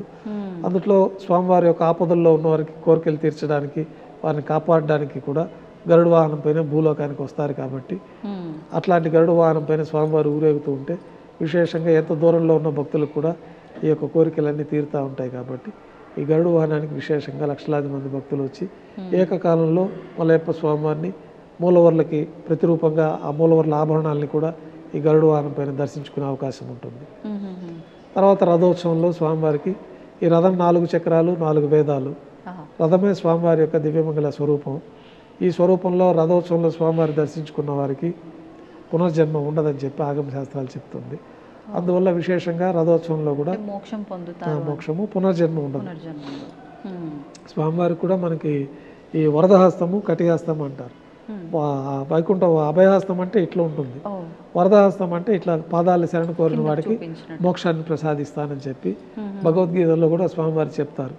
సర్వధర్మాన్ పరిత్యజ్య మామేకం శరణం వ్రజ అహంత్వా సర్వపాపేభ్యో మోక్షయిష్యామి మా శుచః. అన్ని ధర్మాలని వదిలి నా పాదాలను శరణ కోరిన వారికి మోక్షాన్ని ప్రసాదిస్తాను అనేది మనకి భగవద్గీత శ్లోకం రూపంలో ఇప్పటికీ స్వామివారికి ఒక ఆభరణంగా అది అలంకరించబడి ఉంటుంది ఆ వరదహస్తాల్లో. ఆ వరదహస్తం స్వామివారి పాదాలు శరణ కోరిన వారికి మోక్షాన్ని ప్రసాదిస్తామని చెప్పి ఆ యొక్క విధానంలో మనకి ధ్వజారోహణ మనకి రథోత్సవంలో స్వామిని దర్శించుకుంటే మోక్షం వస్తుంది, పునర్జన్మ ఉండదు. తర్వాత స్వామివారి పెద్ద శేషవాహనం వైకుంఠంలో సదా వైకుంఠంలో స్వామివారి శేషవాహనం పైన పవళించి ఉంటారు కాబట్టి ఆ పెద్ద శేష వాహన సేవ కూడా విశేషంగా ఉంటుంది. ఈ విధంగా 9 రోజుల పాటు వాహన సేవలు స్వామివారికి. చివరి రోజు అవబృతోత్సవం వరాహస్వామి పుష్కరంలో చక్రతాళ్వారితో కలిపి స్వామివారికి విశేషంగా స్నాపన తిరుమంజనం చేయడం. తర్వాత భక్తులందరూ కూడా పుష్కరంలో స్నానం ఆచరిస్తారు. ఈ చక్ర స్నాన మహోత్సవంతో ఆ రోజు రాత్రి ధ్వజ ఆవరోహణతో ఈ 9 రోజులు బ్రహ్మోత్సవాలు పూర్తవుతాయి. ఈ విధంగా స్వామివారికి మాసోత్సవాలు పక్షోత్సవాలు విశేషంగా ఉంటాయి. ఇవే కాకుండా విశేష పర్వదినాలు ఉత్తరాయణం దక్షిణాయనంలో కూడా స్వామివారికి ఆస్థానం నిర్వహిస్తారు. ఆనివారి ఆస్థానం అని చెప్పి దక్షిణాయన ప్రారంభంలో ఆనివారి ఆస్థానాన్ని కూడా వైభవంగా నిర్వహిస్తాం. తర్వాత స్వామివారికి వైకుంఠ ఏకాదశి ఈ పర్వదినాల్లో కూడా విశేషంగా విశేష వజ్రాభరణాలు అలంకరించడము ఈ కార్యక్రమాలన్నీ కూడా జరుగుతూ ఉంటాయి. ఓకే గురుగారు, స్వామివారికి సంబంధించిన అభిషేకానికి నీళ్లు అంటే కొద్ది దూరం పాటు అడవి ప్రాంతం నుంచి వెళ్ళి తీసుకొస్తారు అని చెప్పి విన్నాను, అది వాస్తవం? మనకు ఆకాశగంగా తీర్థాన్ని తీసుకొస్తారు. ప్రతిరోజు స్వామివారికి ఈ ఆరాధన చేయడానికి, స్వామివారికి అర్ఘ్యపాద్యాదులు సమర్పించడానికి, నైవేద్యంలో స్వామివారి తీర్థం స్వీకరించడానికి ఇవన్నీ కూడా ఆకాశగంగా నుంచి ప్రత్యేకంగా దానికి తిరుమల నంబి వంశీయులు ఉన్నారు. వారు బిందెల్లో తీసుకొని ఏనుగు పైన తీసుకొచ్చి శ్రీవారి ఆలయంలోకి పొద్దున్నే తీసుకొచ్చి ఇచ్చేస్తారు. ఎందుకని గురుగారు? అక్కడ నుంచి ఆ పవిత్రమైన ఆకాశగంగా తీర్థంతో స్వామివారికి ఆరాధన జరుగుతూ ఉంటుంది. తర్వాత బంగారు బావి అని లోపల కూడా ఒక బావి ఉంది. ఆ బంగారు బావి తీర్థంతో ప్రసాదాలంతా కూడా అక్కడి నుంచి తయారు చేయడం జరుగుతుంది. అంటే ఆలయ ప్రాంగణంలోనే మనకి దర్శించుకొని బయట వచ్చినప్పుడు ఈ పోర్టుకు పక్కనే మనకు బంగారు బావి అని ఉంటుంది. దాంట్లో ఇదివరకు ఈ కాయిన్స్ అన్ని కూడా వేయడం జరుగుతూ ఉంది భక్తులు. దానికోసం దానికి ఒక ప్రయత్నం ఆచ్ఛాదన కూడా ఒకటి ఏర్పాటు చేయడం జరిగింది. అయితే మనం దర్శించుకోవచ్చు బంగారు బావిని. దాంట్లో తీర్థంతో మనకి పోర్టులో ప్రసాదాలన్నీ స్వామివారికి తయారవుతుంది. ఇప్పుడు మీరు ఇందాక అంటే చతుర్ముఖ బ్రహ్మ వచ్చి స్వామికి ఆరాధిస్తాడు అన్నప్పుడు మీరు మంత్రప్రోక్షణతో బంగారు బిందెలో జలం వేసి ఉంచుతారు అన్నారు. అది కూడా భక్తులకి అంటే పంచుతారా గురుగారు? అది మనకి సుప్రభాత సేవకు వచ్చిన వాళ్ళకి మాత్రమే అది దక్కుతుంది. మిగతా అప్పుడు అది ఉండదు. మామూలుగా తిరువారాధన తీర్థం ఉంటుంది. అది మామూలుగా ఏ దేవాలయంలో కూడా సుప్రభాత సేవ అనంతరం తీర్థం ఇవ్వరు. ఇక్కడ మనకి తిరుమలలో విశేషంగా చతుర్ముఖ బ్రహ్మదేవులు వారే వచ్చి స్వామి యొక్క ఆరాధన చేసిన తీర్థం ఉంటుంది కాబట్టి ఆ తీర్థాన్ని మనకి సుప్రభాత సేవలో భక్తులకు ఇస్తాం. తర్వాత తీర్థం ఆపేస్తాం. అలా నైవేద్యం అయిపోయిన తర్వాత 6 గంటల తర్వాతే తీర్థం వినియోగం ఉంటుంది. ఇప్పుడు ఈ తీర్థం కూడా అంటే స్వామివారికి విశేషంగా ఇలానే కలపాలి అంటే తులసాకులు వేసి లేదంటే ఏవేవో కలుపుతూ ఉంటారు. అలా తీర్థంలో మనకి ఆగమ శాస్త్రంలో చెప్పబడిన విధంగా యాలకులు లవంగాలు వీటి ప్రత్యేకమైన పరిమళ ద్రవ్యాలన్నీ కూడా కలపాల్సిందిగా మనకి చెప్పబడి ఉంది. ఈ శుద్ధ తీర్థంలో అవన్నీ కలిపే స్వామివారికి మనం సమర్పించడం జరుగుతుంది. ఆ తీర్థాన్ని మనం భక్తులకు వినియోగించడం జరుగుతుంది.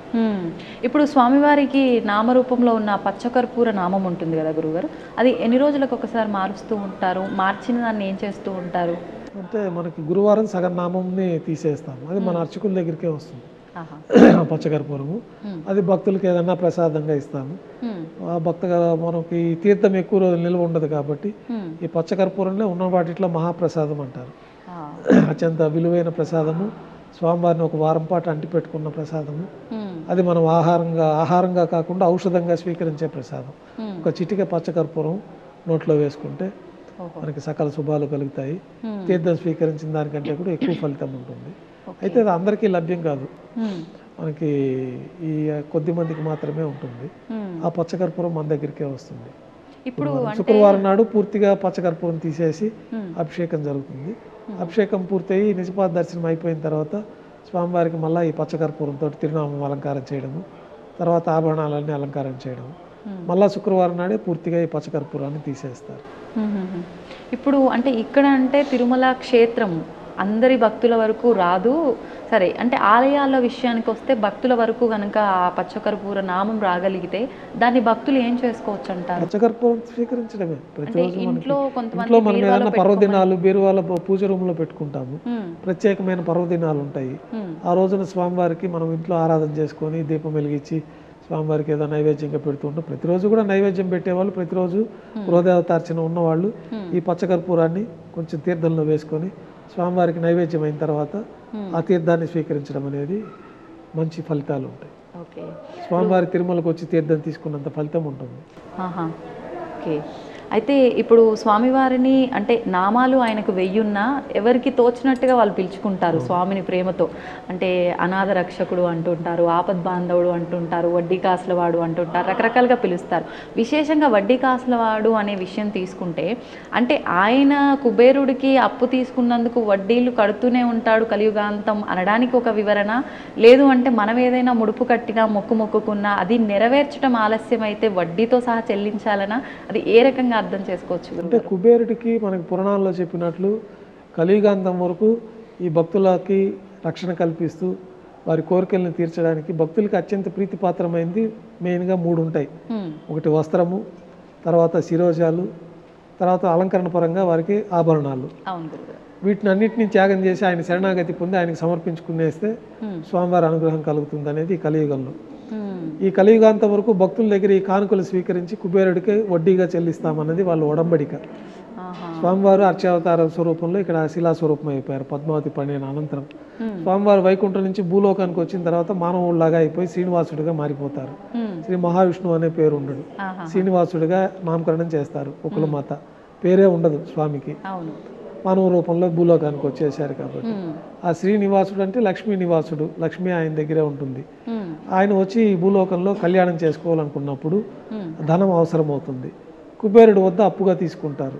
కులమాతాదేవి వారి ద్వారా అప్పుగా తీసుకొని అంగరంగ వైభవంగా ఆకాశ మహారాజు పుత్రికగా మనకి పద్మావతి అమ్మవారు ఉన్నారు, వారి ద్వారా ఈ యొక్క కళ్యాణం జరుగుతుంది. ఈ కళ్యాణంలో తీసుకున్న అప్పు కోసం అని చెప్పి కలియుగాంతం వరకు వచ్చే వడ్డీని వడ్డీగా చెల్లిస్తారని ఒక ఒడంబడిక ఉన్నట్టు మనకి పురాణాలు తెలుస్తుంది. ఆ యొక్క దీనిపైన కూడా వడ్డీ కాసులు వాడ అని పేరు వచ్చింది. అట్లాగే భక్తులు కూడా వాళ్ళు స్వామివారికి ఇప్పుడు మీరు ఒక 100 రూపాయలు మీకు సమర్పించుకుంటానంటారు, ఆ టైంకి సమర్పించుకోలేకపోతే దానికి అదనంగా మరికొంత నగదును చేర్చి అపరాధ రుసుం కింద వడ్డీ కాసుల కింద దాన్ని చేర్చుకొని సమర్పించడం అనేది జరుగుతూ ఉంటుంది. అంటే చేర్చడం మనకు తోచినంత చేర్చొచ్చు అంటారు, తోచినంత దాన్ని. అట్లాగే ముడుపులు కట్టుకోవడం అనేది కూడా ఉంటుంది. వాళ్ళ ఒక కామ్యం కోసం, ఒక కోరిక కోసం స్వామివారికి ఒక పవిత్రమైన రోజున, ఒక శుభదినం రోజు వాళ్ళు ఏదో స్వామివారి ఇంట్లో ప్రార్థన చేసుకొని వాళ్ళ కుటుంబం అంతా ఒక కోరిక కోరుకోవడం, దాన్ని ఒక పసుపు బట్టలో పవిత్రంగా ఒక నగదు రూపంలో బిళ్ళలుగా రూపాయలు 5 రూపాయలు కాయిన్స్ దాంట్లో ముడుపు కట్టి ఆ ముడుపును అట్లాగే పూజ రూమ్లో ఉంటుంది. పవిత్రంగా వాళ్ళకి కోరిక అంతా తీరిపి స్వామివారి అనుగ్రహం తేట పిలుపు వచ్చినప్పుడు ఆ ముడుపు తీసుకొని ఇంకా కొంతమంది గ్రామంలో మిగతా భక్తులు కూడా రాలేని వాళ్ళ దగ్గర కూడా ఈ గ్రామంలో తిరుగుతారు. తిరుమల వెళ్తున్నాము అని ఒక పసుపు పెట్టుకొని ఆ హుండీలో ముడుపులు సమర్పించుకున్న వాళ్ళు రాలేకపోయి వాళ్ళు కూడా వాళ్ళ దగ్గర నుంచి తీసుకొని వాళ్ళందరి తరఫున తిరుమలకు వచ్చి స్వామివారికి సమర్పించే విధానం కూడా ఉంది. ఇదంతా ప్రాచీన సాంప్రదాయాలు. ఇప్పుడు కూడా కొన్ని గ్రామాల్లో ఆ సాంప్రదాయాన్ని పాటిస్తూ ఉంటారు. గతంలో తిరుమల క్షేత్రం అంతా కూడా అడవిలో ఉండేది. క్రూరమైన మృగాలు, మంచి దట్టమైన అడవి ప్రాంతంలో ఈ దేవాలయం ఉండేది. మొట్టమొదట మనకి ఆది కలియుగంలో అక్కడ ఆవిర్భవించినప్పుడు స్వామివారికి విశ్వకర్మే వచ్చి ఈ దేవాలయాన్ని మణులు మాణిక్యాలు బంగారంతో నిర్మాణం చేసినట్టు మనకి పురాణాలు. తర్వాత యుగాలు అంతమైనప్పుడు ఇవంతా భూముల్లో కలిసిపోవడం, తర్వాత స్వామివారి శిలాస్వరూపం మాత్రం అట్లాగే ఉండడం, ఆ శిలాస్వరూపాన్ని మనకి స్వప్నంలో కనిపించే స్వామివారి ఆవిర్భంపు చేసుకోవడం, తిరిగి మనం ఆలయ నిర్మాణం చేసుకోవడం. ఈ కలియుగం ప్రారంభంలో కూడా 3-4 శతాబ్దాల తర్వాత, అంతకుముందు ఆది మానవులుగా మనకి జ్ఞానం ఏమి ఉండదు. తర్వాత కొంతకాలం జరిగినాక మనం మానవ స్వరూపం పూర్తిగా రావడము, తర్వాత యోగ దృష్టితోటి పెద్దల ద్వారా, ఋషుల ద్వారా, గురువుల ద్వారా మనకి కొన్ని విషయాలు, ఈ పంచాంగ విషయాలు వారికి యోగ దృష్టితో ఇవన్నీ గతంలో జరిగినవన్నీ వాళ్ళు తెలుసుకోవడము, వాళ్ళందరూ గ్రంథాల రూపంలో మనకు అందించడము, మనం దాన్ని పరిశీలించి ఇవి పాత జరిగిన విషయాలని మనం తెలుసుకోవడం జరుగుతుంది. ఆ విధంగా కలియుగంలో స్వామివారికి 3-4 శతాబ్దాల నుంచి ఆలయ నిర్మాణం జరిగింది.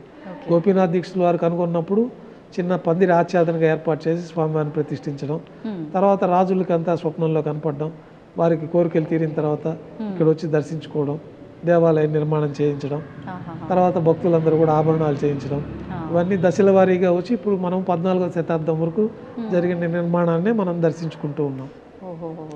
14వ శతాబ్దం తర్వాత 4 మాడ వీధులంతా కూడా విస్తరణ అయింది లేటెస్ట్గా. దానికి ముందు ఈ చుట్టుపక్కలంతా కూడా నివాస గృహాలు ఉండేవి. ఆ నివాస గృహాలన్నీ కూడా భక్తుల కోసం అని చెప్పి వారందరికీ దూరంగా బాలాజీ నగర్లో ఇవ్వడము, ఇక్కడంతా కూడా విశాలంగా ఏర్పాటు చేసి బ్రహ్మోత్సవాల్లో మిగతా సమయాల్లో భక్తులందరూ కూడా 4 వీధుల్లో ఉత్సవం తిలకించే విధంగా ఏర్పాట్లన్నీ అవన్నీ కూడా మనకి రూపాంతరం చెంది ఇప్పుడు ఇట్లా మనం దర్శించుకుంటూ ఉన్నాం తిరుమల ఆలయంలో. ఇప్పుడు ముడుపు విశేషం గురించి చెప్పారు గురుగారు. కొంతమంది భక్తులు వాళ్ళ కామ్యం ప్రకారం ముడుపు కట్టి కోరిక నెరవేరినప్పటికీ ముడుపుని ఆలస్యం గనక చేస్తే స్వామి శిక్షిస్తాడా? అంటే ఏదైనా ఇబ్బంది వచ్చిందంటే ముడుపు చెల్లించడం మేము ఆలస్యం చేశాము, స్వామి మాకు ఈ రకంగా ఇబ్బంది కలిగించాడు అని చెప్పి భావిస్తూ ఉంటారు. నిజంగా స్వామి అలా ఇబ్బంది పెడుతుంటాడా? ఇబ్బంది పెట్టరు, వారికే అనిపిస్తుంది. మనకి ముడుపు చెల్లించడం అనుకున్నాము మనము, ఇది లేట్ అయింది కాబట్టి స్వామివారి మీద విశ్వాసం సన్నగిలినట్టే కదా. స్వామివారిని సదా శరణు కోరి నువ్వే దిక్కని మనము ముడుపు కట్టిన తర్వాత అది నెరవేర్చుకోవాలి. నెరవేర్చుకునే అవకాశం వాళ్ళకి కలగనప్పుడు దానికి మళ్ళీ కొంత అదనంగా వేసుకొని వాళ్ళు తిరుమలకు వచ్చి స్వామివారికి ముడుపులు నెరవేర్చుకొని వారికి పరిపూర్ణమైన శుభాలు పొందుతూ ఉంటారు. ఇప్పుడు చాలామంది ఈ మధ్య కాలంలో కొన్ని వాళ్ళ కామ్యాల ప్రకారంగా నోములు వ్రతాలలో భాగంగా సప్త శనివార వ్రతం అని చెప్పి చేస్తూ ఉన్నారు. నిజంగా ఇది స్వామివారి విశేషంగా ఉందా ఈ వ్రతం అనేది? అంటే ఇది భక్తుల విశ్వాసంతో ఆచరించడమే. సత్యనారాయణ స్వామి వ్రతము అనేది ఆ విధంగా వెంకటేశ్వర స్వామికి ప్రత్యేకంగా వ్రతం అనేది ఇటీవల కాలంలో కొంతమంది దాన్ని ఆచరించడము, దానివల్ల సత్ఫలితాలు స్వామివారి అనుగ్రహం కలగడము, ఏ రూపంలో అయినా స్వామివారిని శరణాగతి పొందడమే ప్రధానంగా మనకి ఆగమ శాస్త్రంలో చెప్పింది.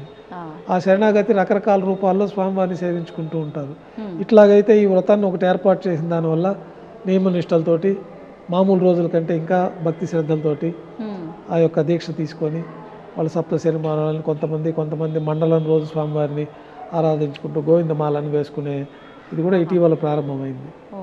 గోవిందమాల కూడా వేసుకుని వైకుంఠ ఏకాదశికి పూర్తయ్యే విధంగా కొంతమంది భక్తులు తమిళనాడు ఆ ప్రాంతాల్లో అంతా కూడా తిరుమల శనివారాలని చెప్పి ఈ శ్రవణ మాసంలో ఈ తిరుమల శనివారాల్లో స్వామివారి ఇక్కడ ఆవిర్భవించారు కాబట్టి ఆ మాసానికే ప్రత్యేకంగా తిరుమల శనివారాలని చెప్పి వాళ్ళు ఆ 4 శనివారాలు లక్షలాది మంది భక్తులు తమిళనాడు నుంచి నడుచుకొని వస్తారు.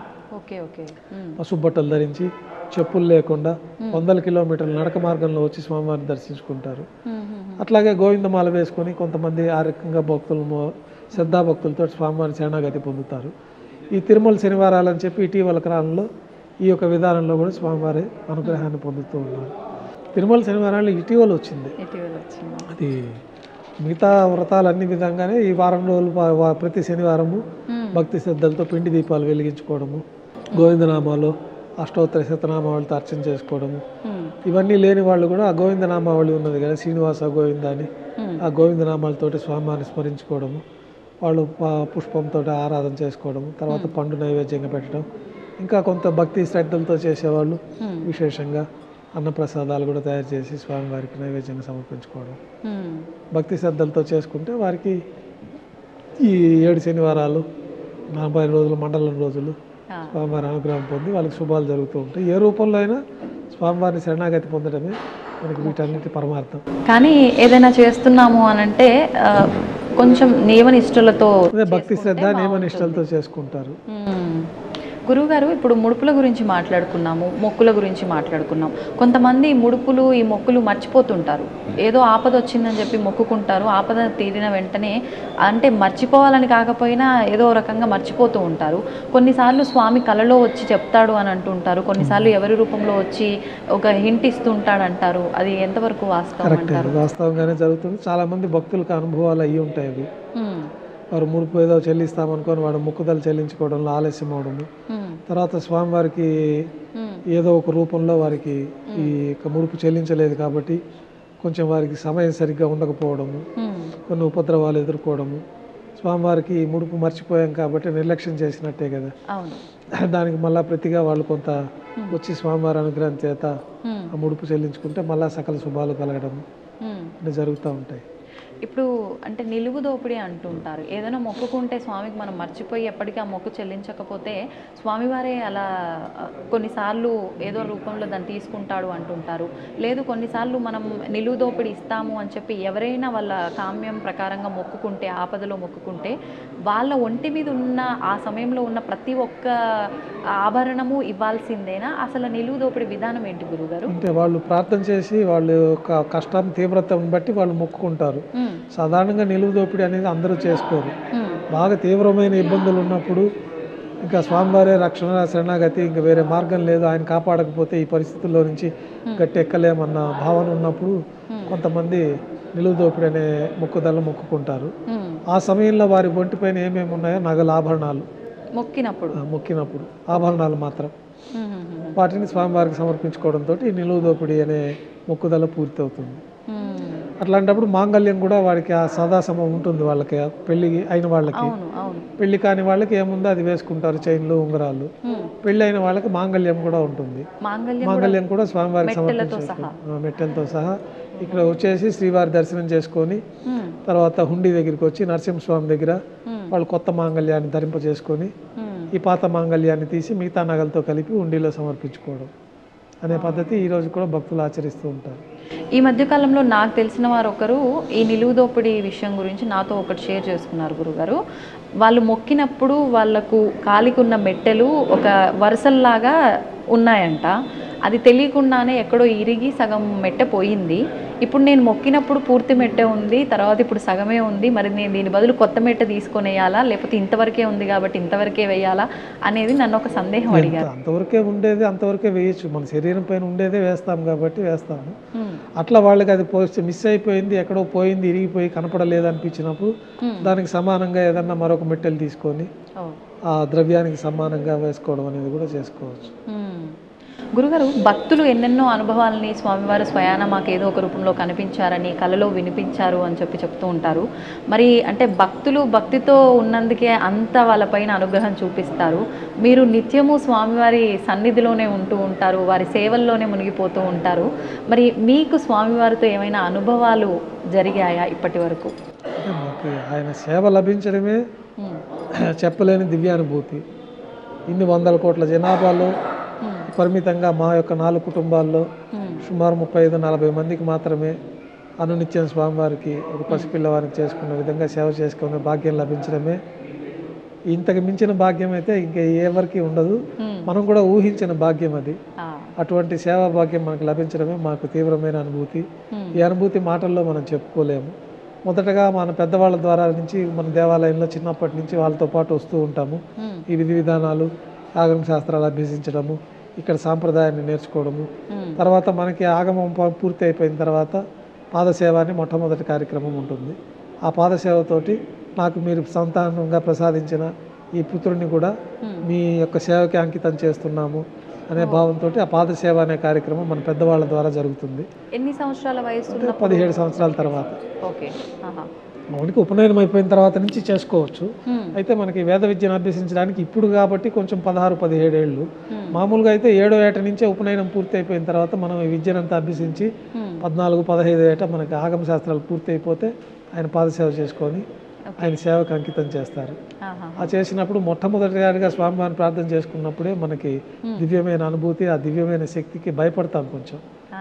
తర్వాత స్వామివారితో సాన్నిహిత్యం ఏర్పడిపోయిన తర్వాత మన తల్లి తండ్రి వాళ్ళతో సన్నిహితంగా ఉన్నట్టుగానే స్వామివారి దగ్గర భయభక్తులతోటి మనం నిత్యం ఒక పసిపిల్లవారికి చేసుకున్నట్టుగా శ్రద్ధాభక్తులు భయభక్తులు శుచి శుభ్రంగా నియమనిష్టలతోటి మనకి శాస్త్రాల్లో చెప్పబడే విధంగా మంత్రయుక్తంగా వీటన్నిటి లోపాలు ఏమైనా జరిగితే కూడా ప్రతిరోజు శరణాగతితోటి స్వామివారిని ప్రార్థన చేస్తూనే ఉంటాం. ముందు గుళ్ళోకి వెళ్ళడమే, ఇంట్లో బయలుదేరేటప్పుడే మేము స్వామివారికి గృహదేవతార్చనలోనే స్వామి మీరు మాలో ప్రవేశించి మీ యొక్క కైంకర్యాలు చేయించుకునే విధానాన్ని చేసుకోవాల్సింది. ఈ మానవ దేహం వల్ల ఏదైనా తప్పులు జరిగితే మన్నించాలా, మీ సేవ కోసం మాకు ఈ జన్మను ప్రసాదించారు, మీరు మాలో ప్రవేశించి మీరు సేవ చేసుకోవాల్సిందే, కానీ మీకు సేవ చేసేంత శక్తి మానవ దేహానికి మాకు తెలిసి లేదు, మీరు ఇచ్చారు కాబట్టి జన్మ, మీరు మాలో ప్రవేశించి సంతృప్తికరమైన సేవ చేయించుకోవాల్సిందిగా శరణాగతి పొంది ఆ మంత్రాల ద్వారా మనం ఆలయంలోకి ప్రవేశిస్తాము. ఆలయంలోకి ప్రవేశించిన తర్వాత కూడా ప్రతి పూజ ప్రారంభంలో ఈ శరణాగతి మంత్రాలను చెప్పుకొని, ఎందుకంటే సాక్షాత్తు మహావిష్ణువు స్వరూపంలో నుంచే దేవతలు ఋషులే మేము మీకు చేయలేమని చెప్పినాక మనం మానవమాత్రలో ఈ జన్మలో మనం ఆయనకు చేయడం అనేది అసాధ్యమైన విషయం. అయితే ఆయన స్వరూపం మనలోకి వస్తే మనం చేయగల శక్తి మనకు వస్తుంది. అది అట్లాగే మనకి స్వామివారి స్వరూపంలోంచి మన విఘ్నమునీంద్రులని మన గురువు గారు ఆయన ఆవిర్భవించడం, ఆయన ఈ విధి విధానాలన్నీ ఏర్పాటు చేయడము, ఈ విధి విధానాల్లో ఆ మంత్రపూర్వకంగా భగవంతుడి శక్తి మనలో ఆవాహన అయితేనే మనం చేయగలిగే శక్తి వస్తుందని చెప్పడము, ఆ మంత్రాలు పఠిస్తూనే మనం స్వామివారి సేవ చేసుకోవడం జరుగుతుంది. గురుగారు, శరణాగతి అనే ఒక పదాన్ని మీరు చాలాసార్లు వాడడం జరిగింది. అసలు నిజమైన శరణాగతి అంటే ఏంటి? ఏ రకంగా చూపించాలి భగవంతుడి దగ్గర? అంటే అన్నీ వదిలేసి మన పనే దైవంగా భావించాలి, ఫలితాన్ని స్వామివారికి వదిలేయాలి. ఏది మంచి జరిగినా చెడు జరిగినా స్వామివారి నిర్ణయం ప్రకారమే జరుగుతుంది. అన్నిటికీ ఆ స్వామి జరిపిస్తూ ఉన్నారు. ఆయన పాదాలే శరణము, ఇంక వేరే దిక్కు లేదు. ఏమన్నా మీరే మమ్మల్ని ఏదన్నా ఈ జీవితాన్ని కడతేర్చి మోక్ష మార్గం, చివరికి కావాల్సింది ప్రతి ఒక్కరికి మోక్షము. ఈ దానికి సంబంధించి మానవ జీవితంలో కొన్ని బాధ్యతలు ఉంటాయి, కొన్ని ఆశలు ఉంటాయి, కొన్ని ఇవన్నీ నెరవేర్చాల్సిందిగా స్వామివారిని శరణాగతి పొందుతూ ఉంటారు. వారికి జాతక రీత్యా కానీ స్వామివారి అనుగ్రహం చేత కానీ ప్రత్యేకమైన సౌలభ్యాలు, ప్రత్యేకమైన వాళ్ళకి ధన సంపాదన మార్గాలు, ఇతర గృహ సంపాదన మార్గాలు, వివాహకరం చేయాల్సిన వారికి వివాహము, సంతానం కావాల్సిన వాళ్ళకి సంతానము, ఇవన్నీ స్వామివారిని శరణాగతి పొంది స్వామివారి యొక్క అనుగ్రహం పొంది ఇవన్నీ జరుగుతాయని బాగా నమ్మే వాళ్ళకి తప్పకుండా విశ్వాసంతో స్వామివారిని కొలిచి ప్రార్థన చేస్తే పరిపూర్ణంగా విశ్వాసం నెరవేరుతుంది. గురుగారు, ఇప్పుడు మార్గశిర మాసంలో ఎక్కువగా స్వామి ఆరాధన విశేషంగా చేస్తూ ఉంటారు. ఎక్కువగా ఇబ్బందుల్లో ఉన్న వాళ్ళకి ఏ రకంగా అయితే, అంటే క్షేత్ర దర్శనాలు ఇవన్నీ పక్కన పెడితే వాళ్ళకు వాళ్ళు స్వయాన స్వామికి ఏ రకంగా ఆరాధన చేసుకుంటే బాగుంటుందంటారు? ఇంట్లో మన గృహదేవతార్చనలో చేసుకోవచ్చు. ప్రతిరోజు క్షేత్రాలకే వచ్చి ఆరాధన చేయాల్సిన నియమం ఎక్కడ మనకు ఆగమ శాస్త్రంలో కూడా చెప్పలేదు. గృహదేవతను మన తదాశరణ కోడి మన ఈ స్వరూపాన్ని పెట్టుకొని వాళ్ళ కులదేవతలు ఉంటారు. కొంతమందికి శివుడు ఉంటారు, కొంతమందికి విష్ణువు ఉంటారు, కొంతమందికి సుబ్రహ్మణ్య స్వామి అంటారు, కొంతమందికి కాళీ అంటారు, కొంతమంది గ్రామ దేవతలు ఉంటారు, కొంతమందికి కృష్ణుడే మూలంగా ప్రధానంగా చేసుకుంటూ ఉంటారు. వారి కులదేవతనికి వాళ్ళు శ్రద్ధాభక్తులతో చేసుకోవడం వల్లనే పరిపూర్ణమైన ఫలితాలు ఉంటాయి. క్షేత్ర దర్శనం వల్ల మరింతగా అదన ఫలితాలు ఉంటాయి. ఇప్పుడు ఎక్కువగా ఆలయంలో కాస్త క్యూ లైన్లో ఎక్కువసేపు ఉండాల్సి వచ్చినా, ఏ రకంగా ఉన్నా కూడా ఆ క్షేత్రంలో ఎంటర్ అయిన దగ్గర నుంచి ఇంటికి వెళ్ళే వరకు గోవిందా గోవిందా అనే నామమే ఎక్కువగా వినిపిస్తూ ఉంటుంది ప్రతి ఒక్కరి నోట్ల. అంటే ఎందుకని ఈ గోవింద నామం ఎందుకు వచ్చింది గురుగారు అసలు? అంటే దీని వెనకాల ఏదో ఆంతర్యం ఉంది అని చెప్పి విన్నాను. ఈ గోవింద నామస్మరణ చేతనే సకల పాపాలు తొలగిపోతాయి అన్నది మనకి ఆ గోవింద అనే ఒక శబ్దానికి అర్థంగా ఉంటుంది మనకి సంస్కృతంలో. కాబట్టి గోవింద అని ఎలుగెత్తి ఆ గోవిందుని స్మరిస్తే సకల పాపాలు తొలగిపోతాయి, స్వామివారి పరిపూర్ణ అనుగ్రహం ఉంటుంది. అందరికీ మంత్రాలు తెలియవు. ఈ శరణాగతి మంత్రాలు ఇతరత్ర అష్టోత్తర శతనామావళి, సహస్రనామావళి అందరికీ చెప్పలేరు. కాబట్టి ఈ గోవిందనామ స్మరణతోనే యజ్ఞయాగాదులు చేసిన ఫలితం కలుగుతుందని మనకి పురాణాల్లో చెప్పబడి ఉంది. అందువల్లే నిత్యం భక్తులు ఆ గోవిందనామ స్మరణతోనే స్వామివారి అనుగ్రహాన్ని పొందుతూ ఉంటారు. మీకు ఈ తిరుమల క్షేత్రంలో కూడా మీరు ఈ దివ్యశక్తి, ఈ తిరుమల క్షేత్ర శక్తిని పరిశీలించాలంటే మనం తిరుమల క్షేత్రానికి వచ్చిన దగ్గర నుంచి ఎన్ని కష్టాలు వచ్చి, రాత్రి నిద్ర లేకపోయినా, ఆహారం లేకపోయినా మనకి ఎప్పుడు తాజాగానే ఉంటుంది, కానీ మనకు అలసట తెలియదు. ఈ తిరుమల క్షేత్రంలో వాళ్ళు 24 గంటలు క్యూ లైన్లో ఉండి వేల మైళ్ళ దూరం నుంచి నడిచి వచ్చి స్వామివారిని దర్శనం చేసుకున్నాక వాళ్ళకి మంచి శక్తిగా ఉంటుందే కానీ ఆ నీరసం కానీ ఆ యొక్క ఇతర దేహము క్షీణించిపోవడం కానీ జరగదు. ఆ దివ్యమైన శక్తి వల్ల వాళ్ళు ఎప్పుడు ఉత్సాహంగానే ఉంటారు. మీరు ఎంత కష్టపడినా స్వామివారి తిరుమల క్షేత్రంలో మీకు ఆ కష్టం తెలియదు.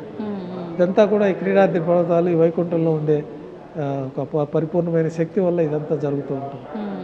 గురుగారు, ఇప్పుడు అష్టాక్షరి మంత్రం యొక్క గొప్పతనం చాలా విశేషంగా చెప్తూ ఉంటారు. అసలు ఏంటి అష్టాక్షరి మంత్రం గొప్పతనం? అంటే నారాయణ అని చెప్పి మనం కనుక నిత్యము నామస్మరణ చేసుకుంటూ ఉంటే కనీసం, అంటే కొన్ని పురాణాల్లో వింటూ ఉంటామండి, కనీసం మరణించే సమయంలో అయినా నారాయణ అని తలిస్తే పుణ్యలోకాలకు వెళ్ళిపోతారు అని చెప్పి, ఒకసారి ఆ వివరణ కూడా. మనకి పురాణాల్లో సులభమైన మార్గం అష్టాక్షరి మంత్రం. దాన్ని ఔపాసన చేసుకొని ఒక గురువు ద్వారా ఆ మంత్ర స్వీకారం చేసుకొని నియమనిష్టలతోటి వాళ్ళు ఎంత వీలైతే అంత ఈ అష్టాక్షరి మంత్రాన్ని ఓం నమో నారాయణాయ అనేది అష్టాక్షరి మంత్రం. మనకి ప్రహ్లాదుడు కూడా ఈ అష్టాక్షరి మంత్రంతో స్వామివారి పరిపూర్ణ అనుగ్రహాన్ని పొందుతారు. ఆ అష్టాక్షరి మంత్రాన్ని జపిస్తూ ఉంటే వారికి సకల శుభాలు కలుగుతాయి.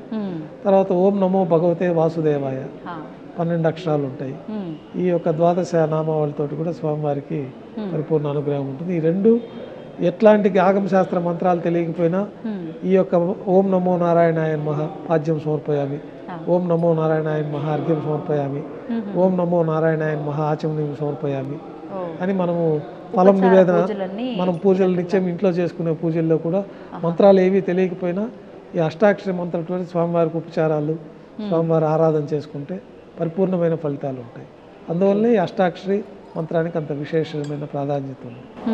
ఇప్పుడు మీరు చెప్పిన అంటే అష్టాక్షరి మంత్రమైనా లేదంటే ఓం నమో భగవతే వాసుదేవాయ అని చెప్పి ఈ రెండు మంత్రాలు ఏదైనా అంటే గురువు ఉపదేశం ఉంటేనే చెప్పుకోవాలంటారా గురుగారు? లేదంటే జనరల్గా గురువు ఉపదేశం తీసుకొని ఒక దగ్గర నుంచి తీసుకుంటే వాళ్ళకి దీక్షగా చేసుకోవడానికి అవకాశం ఉంటుంది. లేదా వారంతగా వారు కూడా తెలుసుకొని చేసుకోవడంలో కూడా పరిపూర్ణ ఫలితం ఉంటుంది. ఏదున్నా స్వామివారిని శరణాగతి పొందే మార్గాలలో ఈ యొక్క మంత్రాలు ఉపయోగపడతాయి మనకి. ఇప్పుడు ఈ మంత్రాలు ఆడవారు కూడా చేసుకోవచ్చు గురుగారు? భేదం ఏమీ లేదు, ఎవరైనా చేసుకోవచ్చు.